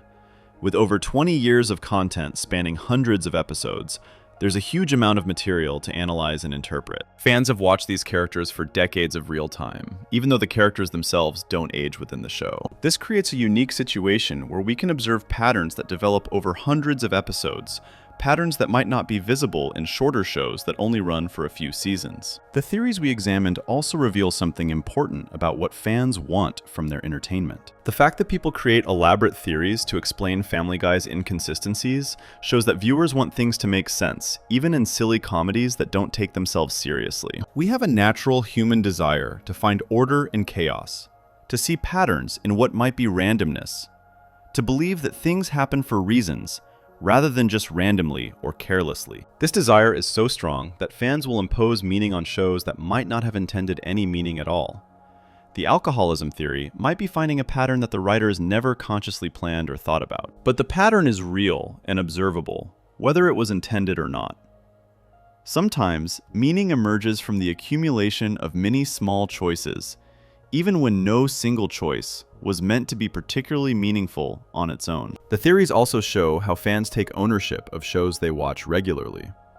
When you watch Family Guy passively, without thinking much about it, it belongs entirely to Seth MacFarlane and his writing team. But when you create theories about it, analyze it deeply, and build interpretations based on close observation, you're making it partly yours.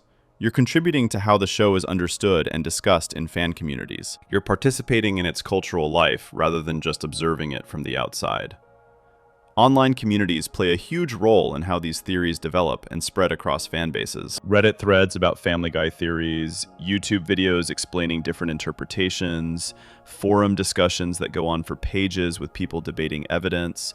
All of these create a collaborative space where fans build ideas together. One person notices something interesting in an episode, another person adds additional observations, a third person finds supporting evidence from other seasons, and gradually a theory takes shape that no single person created alone. This collaborative meaning-making is relatively new in human history. Before the internet became widespread, fans of a TV show might discuss it with friends or family members, but they couldn't easily connect with thousands of other fans around the world to share ideas. Now fan theories can spread globally in hours or days.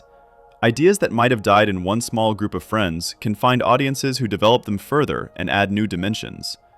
The internet has amplified and accelerated how fans engage with media. The specific theories we examined also tell us about what concerns and interests fans bring to Family Guy. The alcoholism theory shows interest in character development and realistic consequences playing out over time. The multiverse theory shows interest in structure, continuity, and how fictional universes operate. The perception theories show interest in subjective experience and how different characters might process reality differently. Each theory reflects what different fans find important or interesting about the show. The ranking we did reveals what makes theories convincing to people when they're evaluating different interpretations. Strong theories are based on observable evidence that anyone can verify, require minimal assumptions beyond what the show presents, and explain multiple patterns at once with a single mechanism. Weak theories require elaborate assumptions that the show never supports, ignore contradictory evidence that doesn't fit, and explain things too easily by invoking unfalsifiable concepts. By examining what makes theories strong or weak, we learn about critical thinking and how to evaluate claims in general.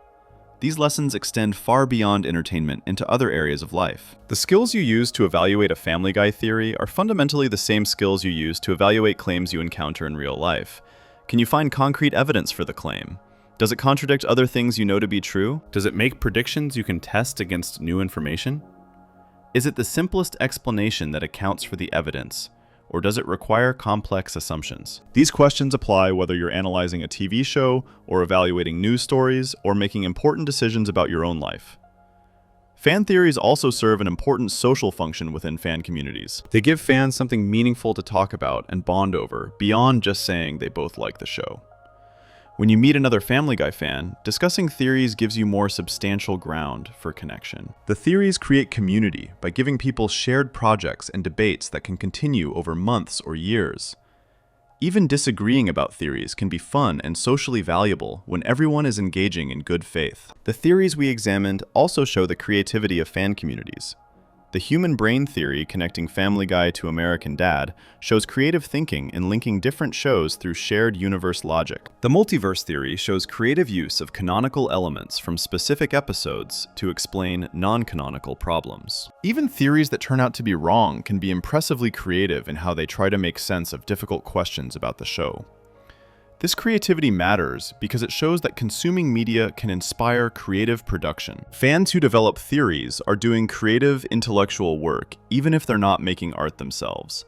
They're not just passively absorbing content, they're actively generating new ideas based on that content. This kind of active engagement is healthier and more fulfilling than passive consumption, where you just let entertainment wash over you. The theories also reveal tensions between what creators intend and what audiences find in their work. Seth MacFarlane probably didn't sit down when planning Family Guy and say, "I'm going to show Brian's decline as a meditation on alcoholism's effects over decades." But fans found that pattern anyway, by watching carefully. This shows that works of art take on lives of their own beyond creator intention. Once something is released into the world, audiences can find meanings the creator never imagined or planned. This raises interesting questions about interpretation and authority in understanding media. Who gets to say what a show really means? The creator who made it and has official authority? The fans who watch it closely and find patterns? Some combination of both perspectives? The alcoholism theory might not be what MacFarlane consciously intended, but if the pattern is observable in hundreds of episodes when you look for it, does intention matter as much as what's actually present? The theories we examined also show different valid ways of engaging with fiction. Some people watch shows purely for entertainment in the moment, without wanting to analyze anything. Others want to think deeply and understand everything they can about what they're watching. Neither approach is wrong or inferior.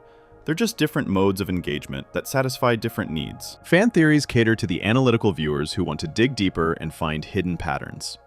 For shows that will continue for many more seasons into the future, theories also create anticipation and ongoing investment in new episodes. When you have a theory about what's really happening, each new episode becomes a test of that theory. Does the new evidence support your interpretation? Do you need to revise your theory based on what you just learned? This ongoing engagement keeps long-running shows fresh by giving viewers an active role in making sense of them, rather than just passively receiving whatever comes next. The specific content of the theories also matters for how we understand the show. The alcoholism theory, if accurate or at least observable, means Family Guy has been showing the serious consequences of addiction for years inside a crude comedy format. That's actually impressive and meaningful if you think about it. It suggests the show has more depth than it might appear to have on the surface when you're just watching for laughs. Finding this depth through fan theories enhances appreciation for what the show has accomplished. The theories also demonstrate how much attention fans pay to shows they genuinely love. To notice Brian's decline across hundreds of episodes requires careful watching over many years and good memory for details. To connect different episodes separated by many seasons and find patterns requires real dedication. The existence of elaborate theories shows that fans care enough about Family Guy to give it this level of attention, despite it being a comedy that doesn't take itself seriously. This attention and dedication from fans is valuable to creators and networks too. Fans who develop theories are deeply invested in the show emotionally and intellectually. They're not just casual viewers who might stop watching if something better comes along or if they get bored. They're committed audience members who will keep watching, keep discussing, and keep promoting the show to others. Fan theories create stickiness that keeps audiences engaged over long periods of time. The process we went through of examining and ranking theories also models good analytical thinking that can be applied elsewhere. We established clear criteria at the beginning, gathered evidence from many episodes, tested theories against those criteria systematically, and reached a verdict based on which theory best satisfied the standards we set. This methodical approach can be applied to analyzing anything, from other shows, to political claims, to scientific theories, to personal decisions. The theories also show how fans deal with shows that don't maintain tight continuity or consistency. When a show contradicts itself constantly, like Family Guy does, fans have basically two choices. They can dismiss it as bad writing and not think about it further, Or they can try to find explanations that make the contradictions meaningful, or at least understandable. The theories we examined represent the second approach, trying to find order and meaning even in chaos and inconsistency. Finally, these theories matter because they reveal what we fundamentally want from stories. We want characters to grow and change for understandable reasons.